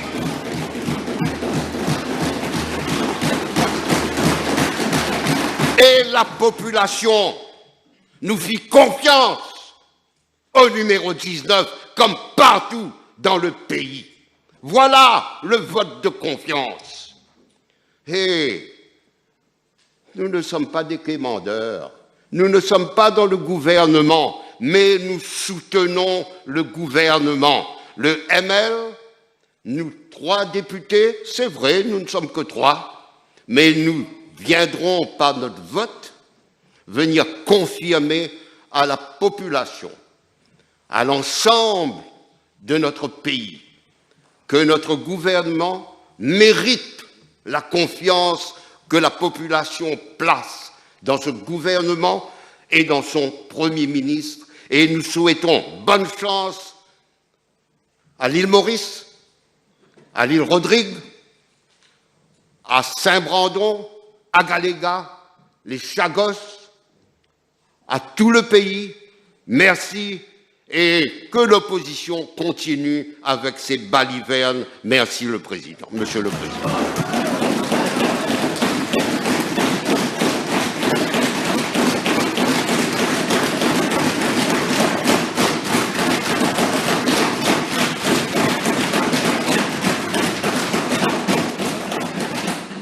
Honourable Prime Minister. Mr. Speaker, sir, at the outset, I wish to highlight that as Leader of the House, I gave immediate attention to the motion of no confidence presented by the Leader of the Opposition. Only a few days after the motion was submitted to the clerk of the National Assembly, it has appeared, at my request, on the parliamentary agenda for consideration and debates. This is testimony to our firm belief on this side of the House in parliamentary democracy. And this contrasts with the undemocratic doing of the Labour government in 2014, which, in collusion with the then MMM opposition, deliberately closed the National Assembly for almost 9 months to concoct a political alliance to cater for the personal and selfish interests of their respective leaders.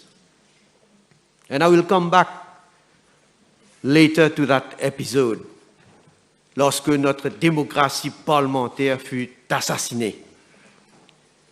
Having said that, Mr. Speaker, sir, I wish to add that we, on this side of the House, are totally at ease with our conscience, as we are dedicating every single minute of our mandate to work for the advancement of the country and the improvement of the quality of life of our population. Despite unprecedented, hard and challenging times, with the onslaught of the COVID-19, which is now being compounded by the negative impact of the war in Ukraine. Mr. Speaker, sir, since 2020, with the outbreak of the COVID-19 pandemic, the whole world has been shaken by an unprecedented socio-economic turmoil, putting at risk the health, jobs, and incomes of millions of people. And as at 11th of May 2022, more than 516 million people had been infected, and there had been more than 6.3 million deaths, according to the World Health Organization. The situation is even more dramatic as the figures that I have just mentioned exclude data from the African region. And I need not refer to the last comment that was made by the World Health Organization, stating that the number of deaths could be even more than the official figure that has been announced by themselves. Mr. Speaker, sir, I think the Leader of the Opposition, I believe, will have time to sum up. And just as he wouldn't like to be interrupted, I also would not like to be interrupted. So I seek your protection, Mr. Speaker, sir.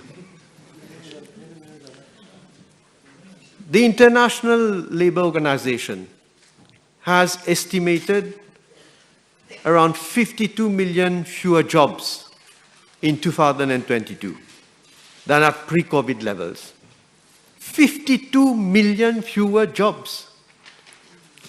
Global debt has risen to 256 trillion US dollars by the end of 2020.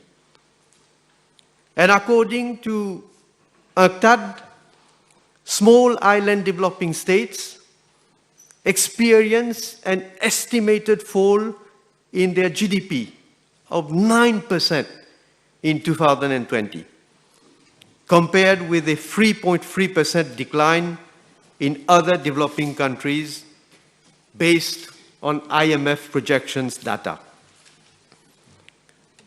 As we know, Mr. Speaker, sir, the SIDS economies are highly dependent on tourism, and they have been even more affected, with their GDP falling by more than 12%. That is, in summary, how the world socio-economic order has drastically changed with COVID-19. And as I said, presently, the turmoil has been exacerbated by the Ukrainian war. And Mauritius is, of course, no exception. Our economy has been badly hit. And our people, I have also stated in numerous occasions, they are feeling the brunt of this unprecedented situation that no government since independence has had to face. But it appears that members of the opposition, they are really, in fact, living on another planet. They are either oblivious to, or they are trying to minimize the worldwide impacts of the war in Ukraine and its enormous human and economic consequences that continue to unfold. But we do not think that they are so naive as to maintain that a country with an open economy like ours could have shielded itself completely from the deleterious effects of such drastic global turmoil. It is clear, though, that they have a different agenda. which is to stir instability in the country by all means. And I say by all means. This is what we've been witnessing recently. The leader of the opposition said, never waste a good crisis. Several times he has been saying that. For him and his friends in the opposition, it means capitalizing on the present crisis to push forward their own sinister agenda. And this motion of no confidence, in fact, betrays their bad faith and exposes their real motives. In their desperate attempts to discredit and destabilize the government, they are deliberately instigating people to take to the streets.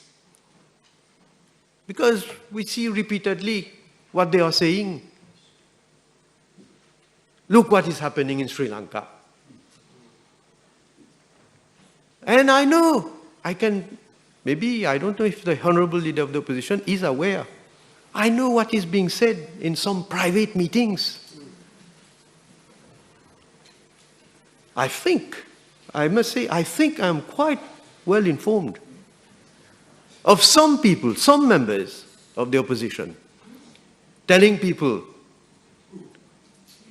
I will tell you, if you want, I can tell you, in private I can tell you. Yes. Don't want to mention names in the House. But there are some people, some members of the opposition, who've been saying on several occasions, trying to incite people to go and create disorder. I remember very well when there was the lockdown, how some members were trying to instigate people to go and to break in supermarkets and shops. One member even had put on the social media a video to say that a member of the Labour Party was saying, look, the Prime Minister, Pravin Jagannath, he has food, plenty of food at his place. But we don't have any food. And what do you want me to do? What do you want us to do? I don't want to go into all these examples of how, when we are facing a double crisis, some people want to surf on that double crisis, to create havoc, and to create disorder, and to try to destabilize our institutions and the government. We have seen how some members of the opposition, I'm talking about not only members of the National Assembly, but other frontline members, I would call them frontline members of their own party, of their respective party, supporting publicly the mob that acted violently in Port Louis on the night of 22nd and 23rd of April of this year. They are trying to play cheap politics on the back of a world phenomenon that has taken all countries by bitter surprise. Fortunately, Mr. Speaker, sir, for our country and our people, they are failing in their disgraceful attempts, as this government has proved that it can and is dealing with these imposed and daunting challenges with courage, compassion, and proactive decisions, acknowledged by a majority of our population. Indeed, Mr. Speaker, sir, in the face of the global crisis, we have managed in Mauritius to weather the COVID-19 storm successfully, both on the health and the socio-economic fronts. We are also doing our best to shield our people and our economy from the consequences of the Ukrainian war. I must say we have no visibility. What is going to happen in the future? Tensions which are even growing with certain speeches from people who are leaders of their countries who are directly involved in this conflict. What awaits us in the near future? Time only will tell. How we are going to face a situation where there is major disruption in the production of basic commodities. We are talking about rising prices. There is a real risk that there is a shortage of commodities on the world market. And the opposition doesn't see that. And as I say, it is not government that is saying that. International organizations, if I can take for our response to the COVID-19 shock, have commended us on the effectiveness of our response. We were praised, Mr. Speaker, sir, by the World Bank for our health response to the pandemic and to the measures that we have taken to keep households and companies afloat, protect jobs and incomes, and shield the economy from a collapse. The World Bank commented that, and I quote, Mauritius responded to the COVID-19 shock with one of the largest support packages in the world as a share of GDP, unquote. The World Health Organization commended Mauritius for delivering a highly successful health response to COVID-19. BMG Global Health highlighted, and I quote, the COVID-19 response in Mauritius, which is viewed as a success story, benefited from strong leadership, highest political engagement, and strong involvement of the WHO, the private sector, and other key stakeholders, unquote. This is not the MSM. This is not any party who has a privileged relationship with these organizations. These are respected organizations. And these are their views. Mr. Speaker, sir, as I stated while answering the last PNQ of the Leader of the Opposition, since December 2014, when the electorate entrusted us with the responsibility to govern the country, we have been taking a multitude of decisions and measures to improve the purchasing power and the quality of life of the population. Our response to COVID-19 and to the adverse effects of the Ukrainian war has again been motivated by our political philosophy to put our people first by protecting lives and jobs and preventing closures of enterprises while giving special attention to the most vulnerable. The House will recall that I said we will do whatever it takes to help our people and businesses through this crisis. And we did just that with all the support and swift measures that we took. The safety net that we placed on businesses and the unprecedented offer of support that we have given to workers. We are pursuing our efforts along those same lines. Let me mention once again some of the measures taken by government since December 2014. Increase in basic retirement pension from 3,623 rupees to 9,000 rupees. Increase in other basic pensions, including invalidity pension. Introduction of the subsistence allowance scheme, whereby a subsistence allowance is paid on a monthly basis to families living in absolute poverty. This is the first time that such a measure is being implemented. Introduction of negative income tax. Again, a first time. Introduction of minimum salary, which now stands at 11,075 rupees. Grant of full yearly salary compensations from 2015 to 2022. Payment of PRB 2016 and PRB 2021.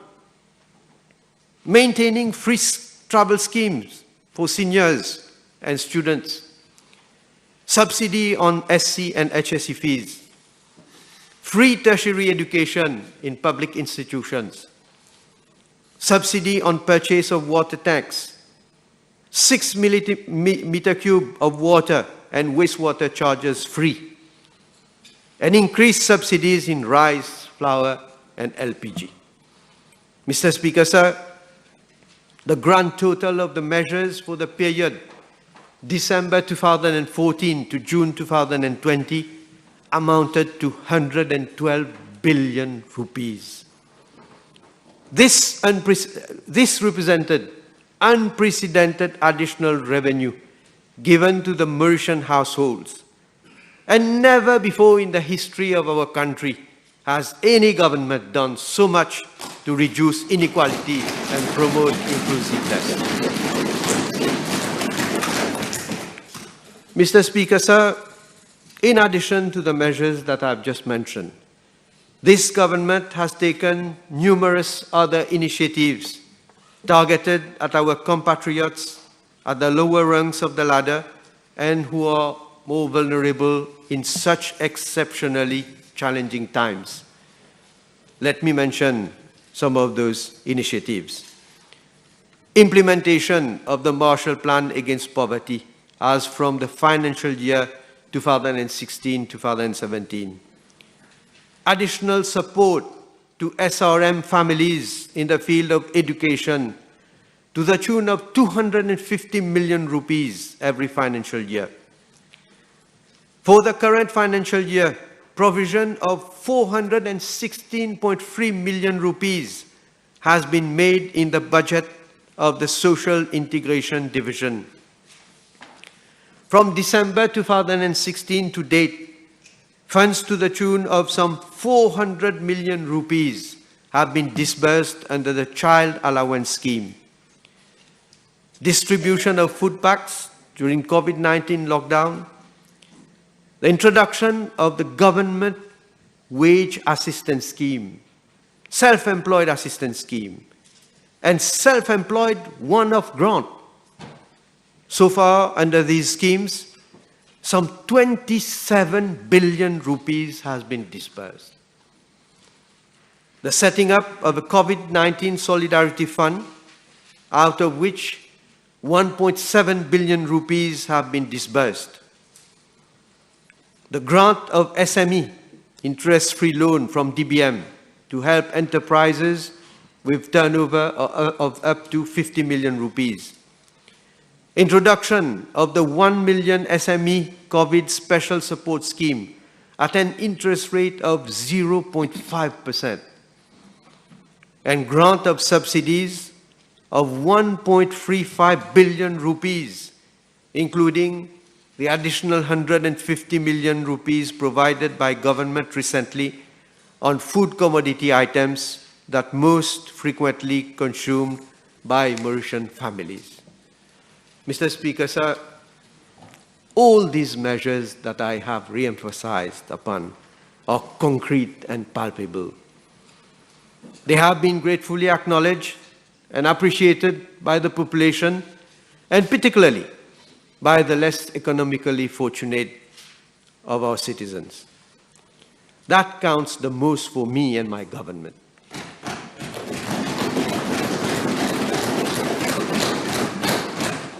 Mr. Speaker, sir, some in the opposition, including the leader of the opposition and the former Prime Ministers, Dr. Navin Ramgoolam and Paul Béranger, have alluded that the Mauritian economy was already in the red before the COVID-19 pandemic unfolded.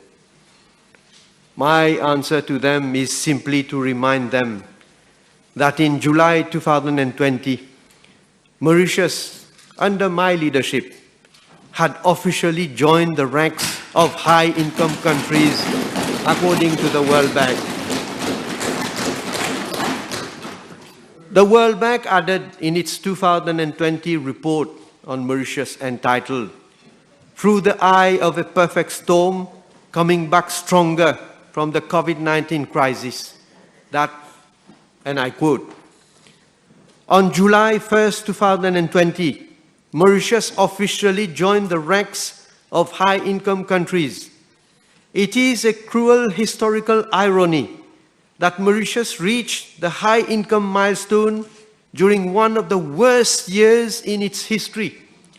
Mauritius delivered a highly successful health response to the global COVID-19 pandemic through a hard lockdown and subsequent quarantine measures, and as a result has effectively been COVID-free from April 2020 to March 2021, when a second outbreak occurred.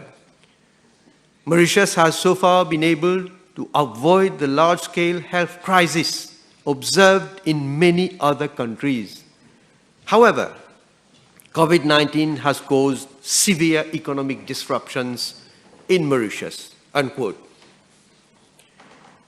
Moreover, we managed to bring down the unemployment rate to 6.7% in 2019. It is therefore clear, Mr. Speaker, sir, that prior to the outbreak of COVID-19, the Mauritian economy had grown steadily to reach the ultimate high-income milestone. But the economy suffered a major setback after the COVID-19 struck, and of course has pulled us backward. It is appropriate to also mention that Mauritius has been ranked top in Africa in a number of world-recognized indicators, namely the World Bank Ease of Doing Business Index, the Global Competitiveness Index, the Mo Ibrahim Index of African Governance, the Forbes Survey of Best Countries for Business, the Social Progress Index, and most recently, the Chandler Institute's Good Governance Index.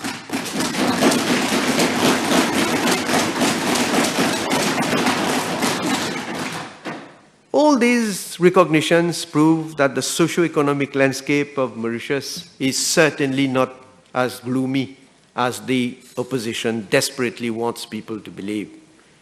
Mr. Speaker, sir, the leader of the opposition and other members have dared to say that this government is fleecing the people. This is, I must say, totally unfounded, as I proved earlier with facts and figures, testifying the multi-pronged support being given to the population, particularly to the most vulnerable. Some people might have forgotten that this country fell to the brink of havoc under the reign of the Labour Party and the PMSD during the 2005-2010 period. They pretended in those days, you will recall their slogan, to put people first. Instead, they put themselves first. And they delivered absolute poverty. For the first time in our country, we had a category to be named absolute poverty. Confronted with the financial crisis of 2008, which was nothing comparable to the COVID-19 crisis, they decided to align themselves with the economic elite and put the reform burden solely on the population. In fact, they were the ones who fleeced the population to the bones. I will recall to the House how they introduced the new taxes like the national property tax, tax on interests, tax on cooperative societies, a levy on short message service, SMS. They abolished subsidies on SC and HSC examination fees. Can you imagine that? And this is the Labour Party. and a number of tax exemptions also, which they abolished. They even attempted to remove that piece of bread that was distributed to school children and abolish subsidies on rice and flour. And what, Mr. Speaker, sir, what was the budget at that time that was being spent on this bread? Huh? It's a shame. Prior to 2008, they deliberately depreciated the rupee by more than 20% to dope economic growth, as ascertained by many economists, in fact, including some who are very close to the Labour Party. And that resulted in commodity prices soaring to unbearable levels. And in those times, absolutely no support was given to the workers. Instead, workers were deprived of their dues in terms of salary compensation with the advent of the National Pay Council. You will recall what gimmick they had made of the National Pay Council. They came up with a formula which really, in fact, compensated workers below the rate of inflation. And to add insult to injury, the labor laws were amended to give the employers the right to fire upon their whims and caprices. All that misery was imposed on the population at a time when there was no COVID-like situation. We can imagine how the population would have been tortured had the then government been in power in the present unprecedented circumstances. Mr. Speaker, sir, the leader of the opposition and some members have tenuously dared to criticize the government had not adjusted the basic retirement pension to inflation. I don't know whom they want to convince or whom they want to mislead.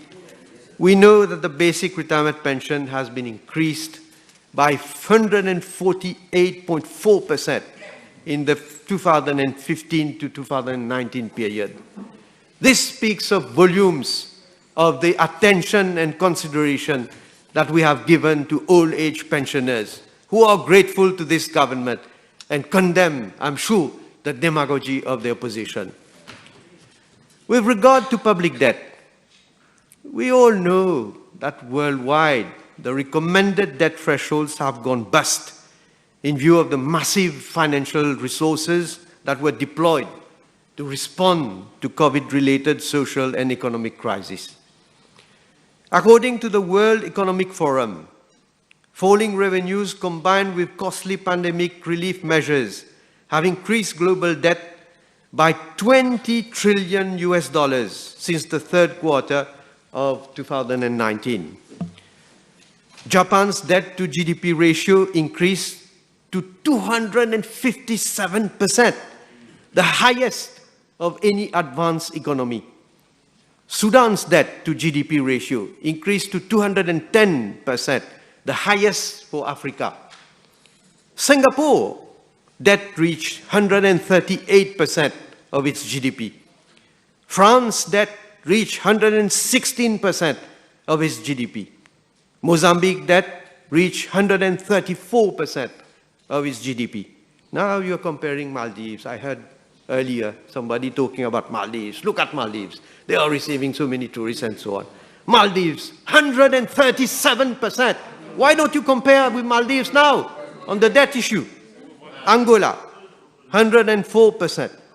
And Zambia, 101%. For Mauritius, the public debt officially stood at 88.6% of GDP as at March 2022, as opposed, yes, to 65.5% in December 2019.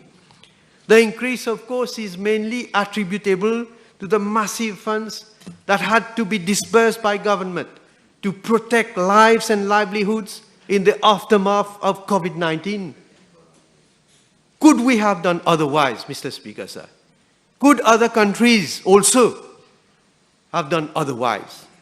Is the opposition saying that we should have left the people to die and lose their jobs? Are they on the other side of the house saying we should have left enterprises to close business? Or were they waiting for havoc to strike the country so that they gain political mileage. Mr. Speaker, sir, we are also very concerned by the increase of public debt to GDP.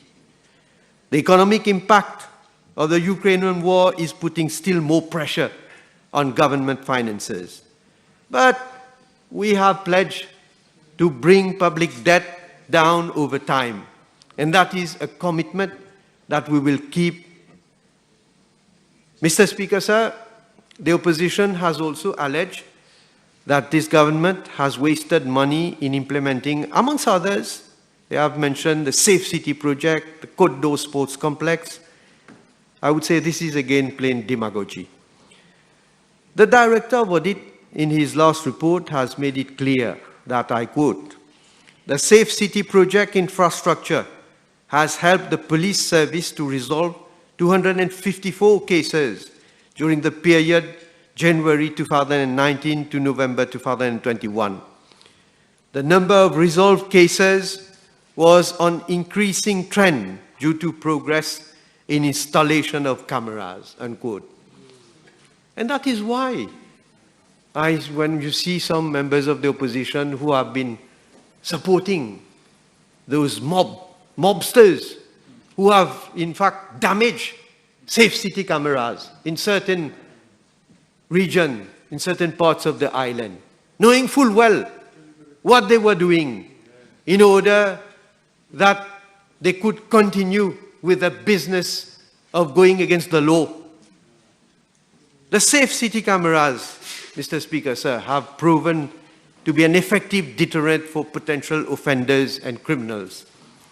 And the success of this project has been such that requests have been made by members of parliament of the opposition side for the installation of these cameras in their constituencies or in regions where they consider this to be necessary. As regards money spent in the Côte d'Or Sports Complex, it represents for us an investment in the youth of our country. We believe in the potential of our young people, and we have provided them with the state-of-the-art infrastructure for them to develop that potential fully and honor our flag in regional and international sports competition. Mr. Speaker, sir, with regard to cooking gas, we have always been conscious of the need for this product to remain affordable at all times. It is worth emphasizing that in March 2012, under a Labour PMSD government, the price of 12-kilo cylinder reached an unprecedented peak of 330 rupees. At that time, the purchasing price of a 12 kg cylinder on the international market was less than 600 rupees, whereas today we are purchasing at 662 rupees and consumers are buying at a retail price of 240 rupees. That proves we are still heavily subsidizing LPG and supporting households. It is worth mentioning for the attention of the demagogues that the MSM, I say the MSM-led government, decided to bring down the price of 12 kg cylinder to 270 rupees in August 2016, 240 rupees in June 2018, 210 rupees in June 2019, and 180 rupees in June 2020.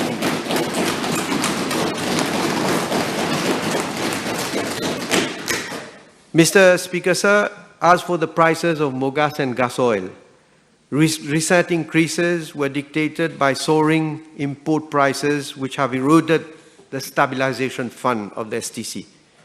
Immediately after the invasion of Ukraine by Russia, the price of Brent on the international market started escalating to reach unprecedented heights in the first weeks of March 2022, resulting in the petroleum hub market being highly volatile and unpredictable. And as a responsible government, we could not fold our arms and leave the finances of the STC to deteriorate. Perhaps it would be appropriate also to remind the population that the Labour PMSD government did not hesitate to impose a levy of 3 rupees on each litre of mogas and gas oil after the STC registered losses to the tune of 5.4 billion rupees following irresponsible hedging decisions in 2008. In fact, I reduced that burden that was imposed on the population when I became Minister of Finance in 2010 by reducing the levy to 1.1 rupee 50 for mogas and 1 rupee for gas oil. Mr. Speaker, sir, we continue to ensure that basic necessities are offered at an affordable price. In this respect, government has maintained the price of the scheduled bread, that is le pain maison, to 2 rupees 60. Mr. Speaker, sir, coming again to the assertion of the Leader of the Opposition as to the alleged inaction of government with regard to price increases, I wish to state that as a result of a consultation with importers and the MCCI, the following measures have been taken and are underway. The current price of and subsidy on food items under control is being reviewed to further protect consumers. The markup on a number of medicines in Mauritius is being reviewed downwards in order to allow these medicines to be affordable to the public.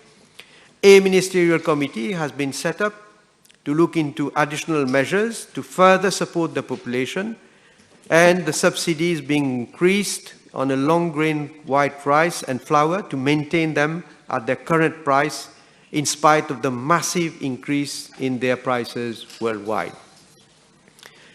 Mr. Speaker, sir, the Leader of the Opposition and Honorable Béranger have both argued that democracy is in decline because of the supposed postponement of municipal elections. First of all, let me make it clear that government has extended the life of the municipal councils in order to protect the health of the population from any possible flare-up of the COVID-19. The elections may be conducted at any time within the extended period, should the COVID-19 situation so allow, of course. Mr. Speaker, sir, I hasten to add that the COVID-19 situation in Mauritius is still under control, and this has been achieved thanks to the enlightened guidance of the high-level committee, the exceptional efforts and collaboration of our health authorities, our health workers, and our other frontliners, and also the collaboration, the sacrifice, the discipline of the population in general. However, as we all know, we are not out of the woods yet insofar as the COVID-19 is concerned, as we are still recording cases of local transmission, although the figure has gone down quite a lot.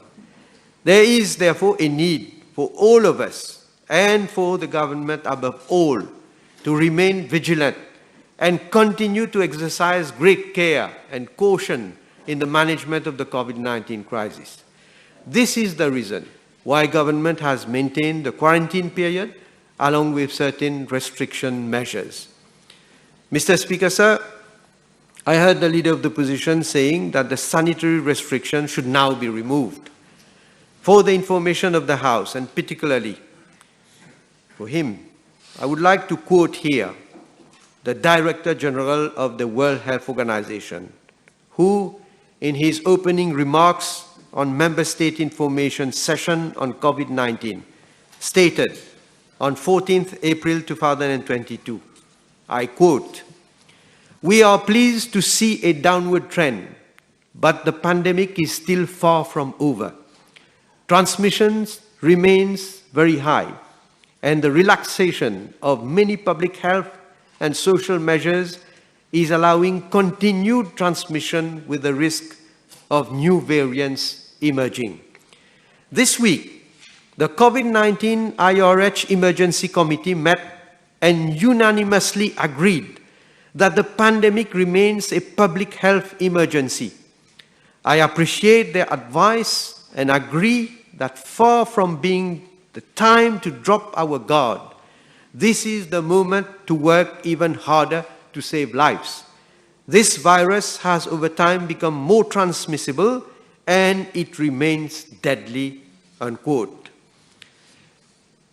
Yesterday, at the second Global COVID-19 Summit, the Director General of the World Health Organization again reminded world leaders that, and I quote, although reported cases and deaths are now decreasing globally, it is misguided to think this pandemic is over.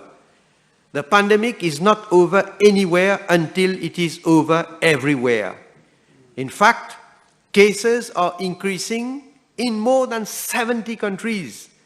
At the same time, testing rates globally are plummeting, making us blind to the evolution of the virus, unquote.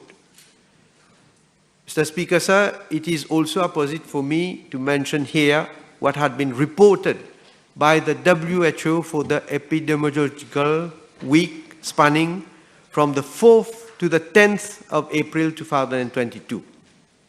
The report said that there had been a twofold increase in the COVID-19 cases in 7 countries, with 32 countries registering more new cases. These had been attributed to the premature lifting off of public health and social measures, and possibly due to the circulation of the XE recombinant variant of Omicron, which is 10 times more contagious than the BA2 lineage of the Omicron variant. So, Mr. Speaker, sir, let me also remind that postponement of municipal council elections in Mauritius is not something new. As a matter of fact, the Local Government Act has been amended or repealed and replaced by a new one by different governments on not less than 5 occasions to either postpone or prepone the municipal city council and municipal town council elections, namely in 2005, 2010, 2011, 2015, and 2021. It may also be apposite for me to remind here of the amendments brought to the Constitution in 1969 by the then Labour-led government to extend the life of the Parliament elected in August 1967. And there was no pandemic at that time. We all know that the move was part of a coalition deal with the PMSD of late Sir Gaëtan Duval, a deal which also comprised an increase in the number of ministers from 15 to 21 to accommodate elected members of the PMSD. And few years later, in 1973, the then Labour PMSD-led government also abolished by-elections in Mauritius. It was only in 1982 that the incoming government, led by late Sir Anirudh Jagnnath, introduced necessary constitutional amendments to inter alia restore by-elections and limit the life of Parliament to 5 years. And it is the same Labour Party and PMSD which today are talking about decline of democracy. What an irony. Mr. Speaker, sir, according to international IDEA, and from February 2020 to February 2022, at least 80 countries and territories across the globe have decided to postpone national and local elections due to COVID-19, out of which at least 42 countries and territories have decided to postpone national elections. Mr. Speaker, sir, the House will recall that the Rodrigues Regional Assembly elections were initially scheduled for 13th of February 2022. And at that time, the time of announcement of these elections, Rodrigue was COVID-19 free. However, the first case of COVID-19 in the local community in Rodrigues was detected on 26th of January 2022. There was subsequently a sharp rise in the number of daily local cases detected. The elections were consequently postponed to 27th of February 2022. But it is a fact that many electors who were contaminated with COVID-19 could not exercise their voting rights. Nevertheless, thanks to the prompt and effective response of central government, our health authorities and the Rodrigues Regional Assembly, we managed to contain the further spread of the virus on the island. Mr. Speaker, sir, it should also be brought out that the number of registered electors for the Rodrigues Regional Assembly election in 2021 was 31,450, while the total number of registered electors for the municipal councils elections in Mauritius is 387,051. And in case the municipal council elections were to be held in June 2022, the risk of further spread of the virus would therefore be much higher, and taking containment measures would be much more difficult and obviously more costly. Many electors and even possibly candidates could have been infected and consequently unable to exercise their rights and take part in the elections. Mr. Speaker, sir, with regard to the 2020 village council elections, I must say that at the time of the elections were held, that is on 22nd November 2020, Mauritius was COVID-19 safe with no cases in the local community. Mr. Speaker, sir, the leader of the opposition has argued that elections have been held recently in other countries like France, England, and India, despite the prevalence of COVID-19 in these countries. And therefore, municipal council elections in Mauritius can and should be held after the budgetary exercise. I believe that we should compare like with like. The countries that have been mentioned are endowed with massive resources, and they have enormous capacity for resilience as compared to Mauritius, which remains highly vulnerable to such shocks. We cannot take such risks, especially at this particular juncture, where we are investing massively in our economic recovery. Mr. Speaker, sir, let me also reassure the House that the extension of the life of the municipal councils will neither undermine the rights of our city and town dwellers, nor our democratic processes.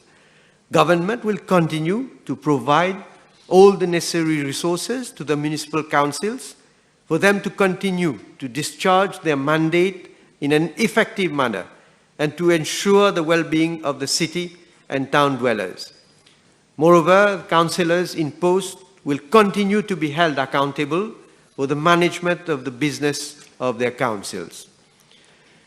Mr. Speaker, sir, we are all aware that the international context remains very difficult and unpredictable. Along with the rest of the world, Mauritius also is facing tough challenges, and the road ahead is hazy. It is therefore essential for us as a nation to get our priorities right. There is no time for demagogy. We need to rise above partisan politics when it comes to the health of our population and our national safety and security. Mr. Speaker, sir, the Leader of the Opposition and Honorable Mohammed brandished the report of the Director of Audit and the report of the Public Accounts Committee to support their arguments in favor of the motion. As I stated in my reply to Parliamentary Question B213 on 12th of April last, the Director of Audit and the Public Accounts Committee have, in all their previous reports, to all governments, made criticisms on the management of public funds and also made recommendations. This is certainly not something new. And may I remind the Leader of the Opposition of a few observations made by the Director of Audit in his report. During the years the Leader of the Opposition was holding the portfolio of Minister of Finance, that is between 2011 to 2014.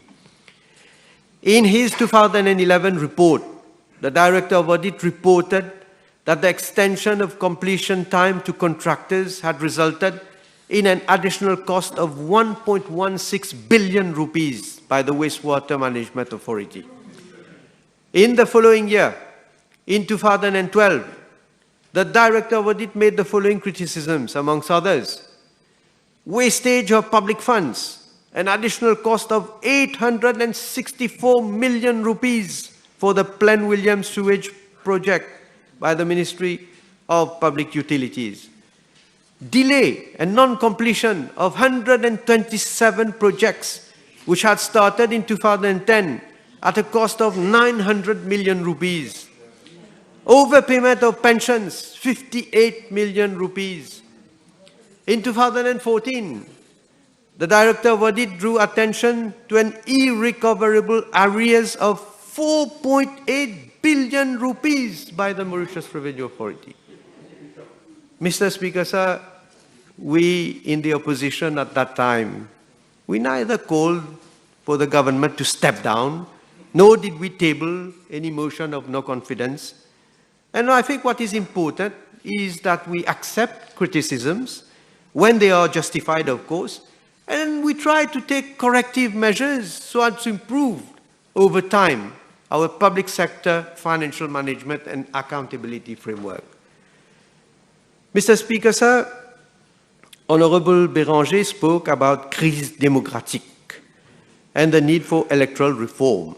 Well, let me remind him and members of the opposition that in December 2018, the government did introduce the Constitution Amendment Bill, which aimed precisely at reforming our electoral system by introducing a dose of proportional representation, making provision for better women representation, and more importantly, doing away with the mandatory declaration of community by prospective candidates at a general election. However, it is a matter of deep regret that the bill did not get the support of the then opposition for it to be passed by the National Assembly. Same happened.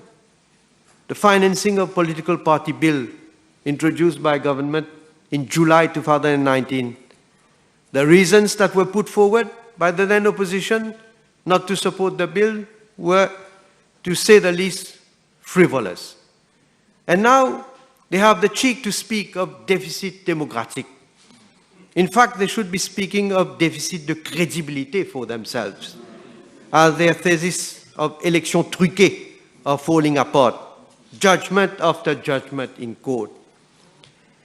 I was also proposing to dwell on that issue, but Honorable Ivan Kolenda-Bellew has remarkably, in fact, made a speech which really tells the situation, what has been the stand of the opposition since the beginning of this mandate. Out of 11 petitions that were lodged before the Supreme Court, 8 have been set aside with costs. Now the remaining 3. There's a judgment which is being awaited in the case where the petitioner is Mr. Suren Dayal against me and my 2 colleagues of constituency number 8. There is the petition in constituency number 10, which is coming for mention on the 17th of May, 2022. And there is another petition, constituency number 15, that will be heard in July 2022. Mr. Speaker, sir, let me somehow make a passing remark with regard to the petition in constituency number 10, where it is clear that after those judgments of the Supreme Court, the petitioner is... Let me listen to what I'm saying before you say sub judice. Listen, you already conclude sub judice. I am not going to make any comment on the substance, on the merit of the case. What I want to say, Mr. Speaker, sir, after we have seen all those petitions that have been thrown out by the court, it is clear that there is a delaying tactic from the petitioner to drag the case further and further. This is what is happening. But in their despair, in the face of so many electoral petitions that they are losing in court, they even dared to attack the electoral commissioner, the office of the electoral commissioner, even the electoral supervisory commission, both independent bodies recognized internationally for their capacity to organize elections efficiently What a shame, Mr. Speaker, sir. How low can they stoop? Mr. Speaker, sir, this government fully adheres to the tenets of democracy, such as the rule of law, protected rights and freedoms, as well as free and fair elections. I must remind that Mauritius regularly achieves very high scores in reliable studies that classify and rate the state of democracy in different countries. For example, in the EIU Democracy Index that was published by the Economist Intelligence Unit this year, Mauritius is listed as one of the 21 countries in the world classified as a full democracy. In fact, Mauritius is ranked 19th in this snapshot of the state of world democracy for 165 countries.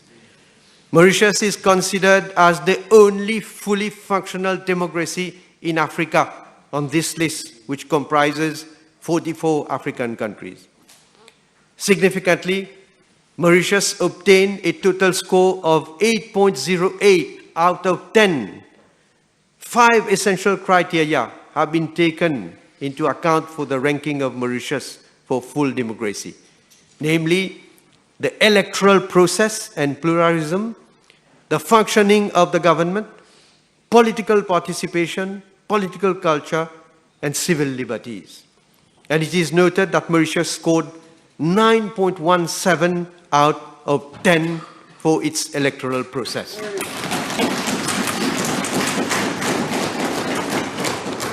These prove again that democracy is in no way in jeopardy in Mauritius, as the opposition wants us to believe. Mr. Speaker, sir, with relation to the removal, let me come to this, the removal from Mauritius of the Slovak national, Mr. Piu. I and institutions of this country have been wrongly accused by some attention-seeking individuals of flouting an order of the Supreme Court. And that was nothing but a political plot against our motherland. And I proved the utter bad faith of the opposition and exposed the ill intent when I answered the PQ B325 on Tuesday's sitting. Mr. Speaker, sir, let me seize this opportunity to set the record straight in relation to a remark made by the Honorable Utim on Tuesday, 10th of May 2022. Following my reply to PQ B525, alleging that in the case of the Slovak national, the judge of the Supreme Court had ordered that the matter be referred to the DPP for prosecution. Mr. Speaker, sir, this is totally wrong.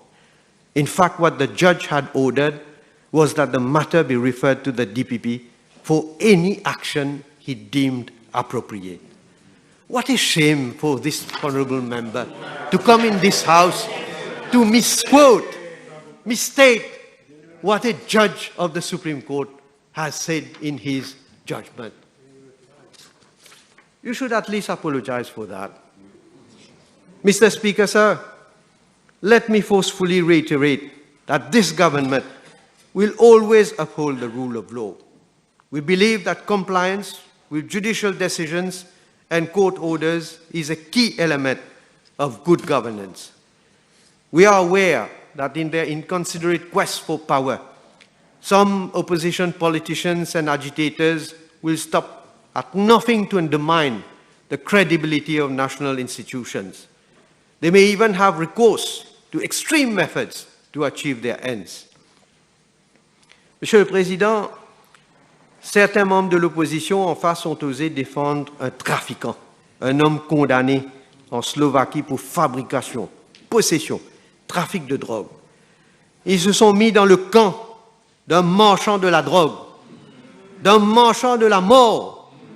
Ils ont soutenu un homme dangereux qui voulait contracter un mariage de convenance avec une Mauricienne pour se réfugier dans notre pays et faire son odieux business et mettre en péril la vie de nos enfants.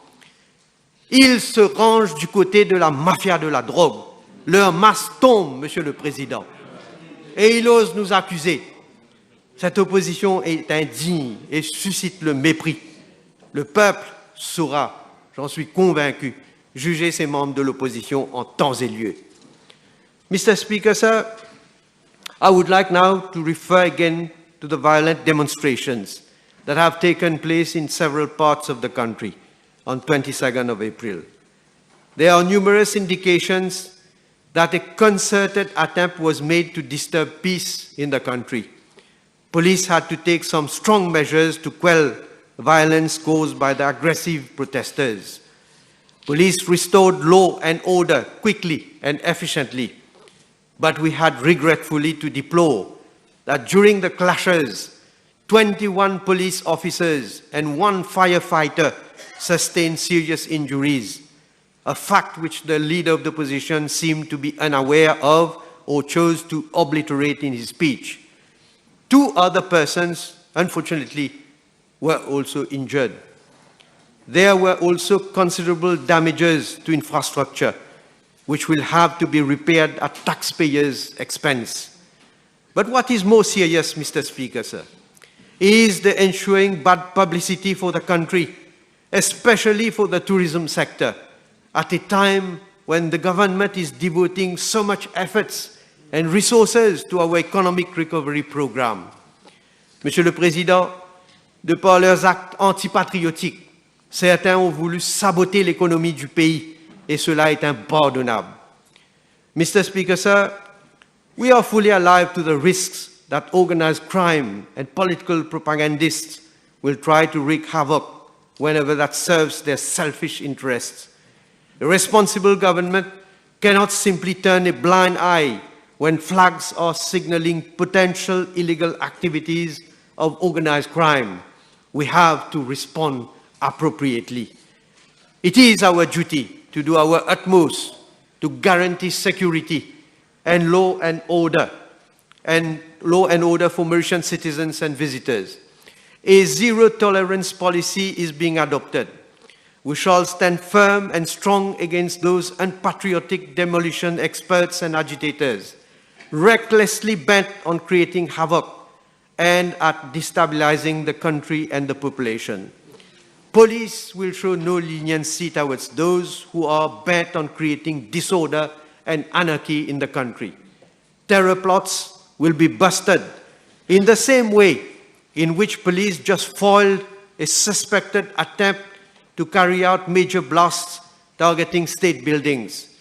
A well-coordinated operation conducted by several units of the police force led to the arrest of a 26-year-old suspect on 2nd of May in Rosebois, after a loaded firearm, bullets, and dynamite sticks, as well as pellets of heroin were found at his home. Police is investigating whether the suspect is part of a drug trafficking network which intended to commit terrorist acts across the country. And those people are being defended by whom, Mr. Speaker, sir? They are being defended by whom? Those people who form part of a group, they call themselves Avengers. They are Avengers, and the Avengers, there are people in the Avengers who are also part of l'Alliance de l'Espoir, Mr. Speaker, sir. This is the kind of hope they have for the country. These are the people who together now they are defending those drug traffickers, those who want to create instability in the country. We must understand that the fight against the immensely rich and powerful drug barons is not an easy battle. We know they are financing some politicians and agitators. But my government will spare no effort to track down the drug traffickers. We are also unflinchingly committed to fight any sort of mafia wherever they may be. Unlike the opposition, we shall never defend criminals or people engaged in illegal activities. Mr. Speaker, sir, it is fitting that I commend our police force for the tangible results that its efforts have yielded in that respect. Police had made record drug seizures, arrested several drug barons, and dismantled several drug rings in the past few years. Mr. Speaker, sir, some members of the opposition have referred to scandals, which according to them warrant a no confidence vote. I must reiterate that I have been at all times consistent in my response to such allegations. I have said time and again that most of the allegations were unfounded and frivolous. Others were referred to the appropriate authorities for inquiry, and appropriate actions would be taken in the light of the findings. I also stated that whoever are found to be responsible would have to assume their responsibilities. Mr. Speaker, sir, it is also an opportunity for me to go down memory lane to demonstrate what my party, the MSM, has achieved for this country and its people. Because when I listened to Honorable Boulel's speech, it was not a support of motion of confidence against the government. It is like a motion of no confidence against the MSM party, against Pravin Jagnnath as leader of the MSM. I think he's got himself confused. So let me go down to memory lane. History, Honorable Boulel, if you can listen to what I'm going to say, is there to testify that in 1982, the Labour Party and the PMSD had turned the hope ensuing from independence into nightmare. Qui ne se rappelle pas de la situation de misère noire et de désespoir qui prévalait dans le pays après 14 ans d'indépendance?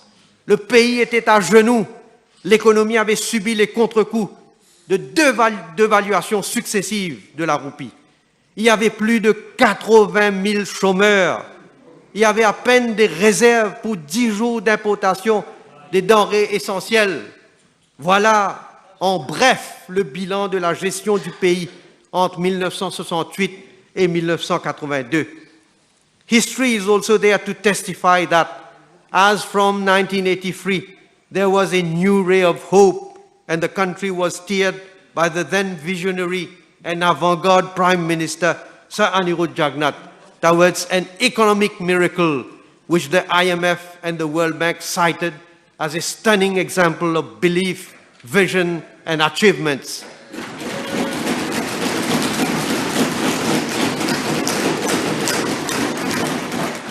From misery, Sir Anirudh Jagnnath delivered prosperity.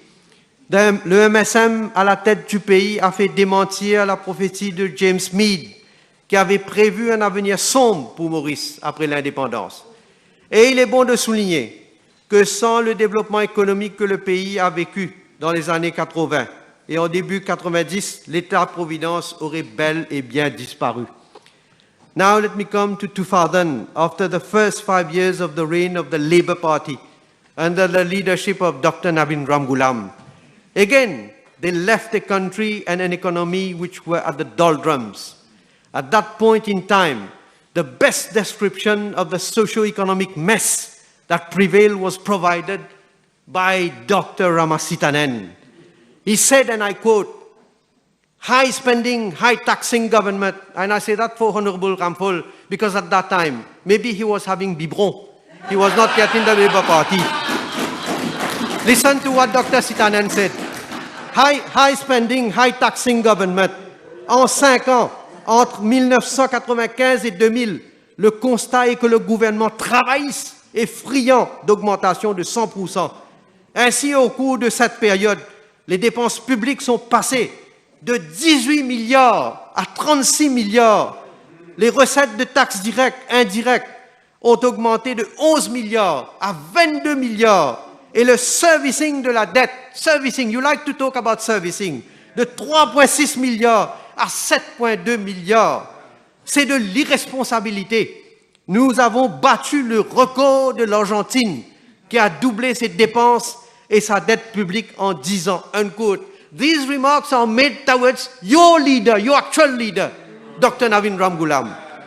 Et comment oublier le tristement célèbre Macarena Party d'Albion, qui était le symbole d'un régime qui puait l'indécence et l'immoralité. Venons-en maintenant au deuxième gouvernement de 2005 à 2009. Que retient-on? D'abord, que l'ancien Premier ministre et son ministre des Finances avaient fait miroiter des objectifs de croissance économique qui n'ont jamais été atteints. Deuxièmement, la population avait été saignée à blanc avec l'introduction de multiples taxes et une dépréciation massive de plus de 20% de la roupie qui avait fait flamber les prix et affecter le pouvoir d'achat. J'en ai fait mention auparavant dans mon intervention.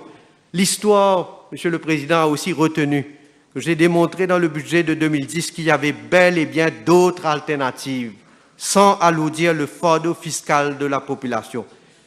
J'avais mis de côté toutes les mesures de Ramgoolam et Sitanen qui avaient asphyxié le peuple. Je me suis mis aux côtés du peuple et le MSM, fort de ses convictions socialistes, a quitté le gouvernement en juillet 2011 sur fond de divergence sur plusieurs dossiers. En 2011 et 2014, l'économie s'est retrouvée encore une fois entre les mains d'un gouvernement incompétent qui avait augmenté la dette publique de 177,8 milliards de roupies à 237,7 milliards de roupies, une augmentation de 33,7%, soit à 60,6% du PIB. Le taux de chômage avait grimpé à 8%, mais pire encore, une crise de confiance avait paralysé le pays. La République de Maurice était à genoux une nouvelle fois. Suivant une étude auprès des chefs d'entreprise en 2012, la situation économique et la crise de confiance qui prévalait étaient décrites par la Chambre de commerce et d'industrie comme suit. Et je cite, « Que ce soit la perception des entrepreneurs sur la situation économique et celle de leurs entreprises, le niveau des commandes fermes, l'évolution des affaires et les perspectives d'embauche, les opinions sont négatives. » Fin de citation. En juillet 2013, une autre étude de la Chambre de commerce et d'industrie concluait que la perception était encore plus négative, que le pays était dans une période de continued uncertainty. Et pendant que le peuple et l'économie subissaient, la sirène et son séducteur prenaient le pays en otage et s'amusaient sur le dos du peuple dans un élan d'immoralité et de népotisme devenu infernal. Qui ne se souvient pas des frasques de la sirène à l'aéroport et à Roche-Noire, entre autres, sans oublier l'épisode de Toussali? Qui ne se souvient pas des contrats mirobolants décrochés par Airway Coffee de la sirène dans l'enceinte aéroportuaire? Le peuple sait qui sont ceux au pouvoir qui ont toujours ruiné le pays, mis la population dans une situation de vulnérabilité et d'hypothéquer l'avenir de la nation. Ces mêmes individus, ces amoureux d'hédonisme, qui ont tout le temps abusé le pouvoir et mis le pays à genoux, osent aujourd'hui nous pointer du doigt. Nous n'avons absolument aucune leçon à prendre de ces irresponsables. À chaque fois que le pays a fait appel au MSM dans des situations pénibles, nous avons répondu présent et redressé la barre. Le peuple le sait et nous fait confiance. C'est ce qui importe le plus pour nous. Monsieur le Président, permettez-moi de revenir sur cette année sombre de notre pays en ce qui concerne la démocratie parlementaire. L'année où le Premier ministre d'alors et le leader de l'opposition d'alors, en complicité, ferment l'Assemblée nationale pendant 9 mois pour négocier une alliance qu'on appelait auparavant, le prélude de l'alliance s'appelait le on and off, selon leur convenance, sur le dos du peuple. Aujourd'hui aussi, c'est un peu le on and off. Mais c'est un peu différent ce on and off aujourd'hui. Le leader de l'opposition s'était accroché à son siège et de par son acte, il avait provoqué un dysfonctionnement de notre système parlementaire en empêchant le président de la République de nommer un autre leader de l'opposition. Et ces politiciens osent nous accuser de tuer la démocratie. Monsieur le Président, le peuple n'est pas dupe. Les vrais patriotes, les vrais démocrates sont de ce côté de la Chambre. Même pendant la période où le Covid-19 atteignait ses pointes à Maurice, ce gouvernement a pris les dispositions pour que l'Assemblée nationale continue de siéger. Et si devant leur petit écran, les Mauriciens peuvent suivre les débats parlementaires en direct, c'est grâce au gouvernement mené par le MSM. C'est cela l'œuvre des démocrates que nous sommes. Monsieur le Président, la motion du leader de l'opposition sera rejetée, pas seulement par cette Chambre, mais également par la grande majorité de nos compatriotes. Laissons alors les prétendus donneurs de leçons et faux sauveurs à leur sale besogne. Le pays saura les juger une nouvelle fois, le moment venu. Mr. Speaker, sir, fake and bogie Democrats will continue with their fake news, their misinformation and disinformation campaign, their deliberate distortion and misrepresentation of facts and figures, and with their vain attempts to influence and slant public opinion their own narrow and cheap way. In fact, they have not been, they are not, and shall never be at the heart's ease to see, and they cannot bear to see a non-stop caring and genuinely patriotic and socialism-inspired government in action, not only to protect the country and the population in the face of health and economic hazards, but also to ensure resilience and momentous bouncing back to safety and prosperity. Mr. Speaker, sir, it is written, and I quote, that a motion of no confidence, also called motion of non-confidence, is a parliamentary motion traditionally put before a parliament by the opposition in the hope of defeating or embarrassing a government, unquote. In our case, the question of defeating the government, which holds an overall and comfortable majority, does not arise. Nor does the question of embarrassing the government arise. On the contrary, as I abundantly stated and illustrated in my reply to PNQ of the Leader of the Opposition on Tuesday, 26th of April of this year, government has not been insensitive to the grievances of the population. On the contrary, in fact, and in real terms, no government before 2014 had done so much and concretely to fight poverty and improve the standard of living of the population, particularly the most vulnerable. And I must re-emphasize that the guiding principles of our actions have firmly remained fairness, equity, and inclusiveness. We in government convincingly and continuously place a premium on the common sense and value judgment of the vast majority of our sensible population, while the opposition has at all times since 2015 been trying to poison the minds of some people to stir instability in the country. And this is what the opposition has been attempting to do, again through the present motion of no confidence. Mr. Speaker, sir, ironically, a motion of no confidence in the opposition itself is called for, as the motley of opposition has so often been the subject of adverse media comments, particularly in anti-government media frustrated by the prevarication, internal strife, personal animosity and aversion, overweening personal ambition and ulterior and sinister motives of their political friends and idols in the opposition.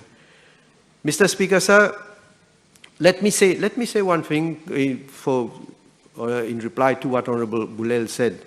He was talking earlier about he was talking about the way we function as a party and so on, and he was criticizing. I think you have, if I can refresh your memory, Honorable Boulel, as a person who has been in the Labour Party, I think since you joined the Labour Party, you call yourself to be the one who is the most eligible in the Labour Party with Labour blood in your veins. If you can recall that you've been bolted out of the executive committee of the Labour Party at the Rosemont Square when you were not allowed entrance. And what did you say? What did you say? You'd say this is the Labour Party where you have thugs, you have bouncers preventing you from getting in. But we know what Dr. Narvin Ramulam thinks of you. I think he has been saying it. You are like an is no good. You know, is no good. Trying by all means to try to get this seat, but unfortunately you are not able to. So I wish you good luck, though. As a member of this House, I wish you good luck and hope that you are able to reach to achieve your objective. Let me conclude, Mr. Speaker, sir. Let me again appeal to all our citizens to display their sense of responsibility and to guard themselves against the demagogues bent on poisoning their minds and utilizing them as their tools of destruction. Let us continue to join hands and work together to meet the challenges we are faced with and continue to build the better Mauritius we all dream of. Mr. Speaker, sir, on this side of the House, we have a clear mandate from the people. We have a clear vision for the future of our country, a vision devoid of potted thinking, a vision, to use the words of Rabindranath Tagore, not lost in the dreary desert sand of dead habit, a habit which regrettably and on the whole characterizes the opposition. We believe in movement forward for our country, while the opposition strives for movement backward. Mr. Speaker, sir, we are doing what we believe is right and in the best interests of the country and our population. We are determined to forge forward and to navigate the treacherous period ahead together and continue our journey towards building a better and brighter future for all, with particular attention to the most vulnerable section of our population. This has been our guiding philosophy all along, and we are going to stick to it come what may. This government has the will and the determination to face the current and upcoming challenges, and we will succeed once again by focusing on the strength of our people and our society. Thank you, Mr. Speaker.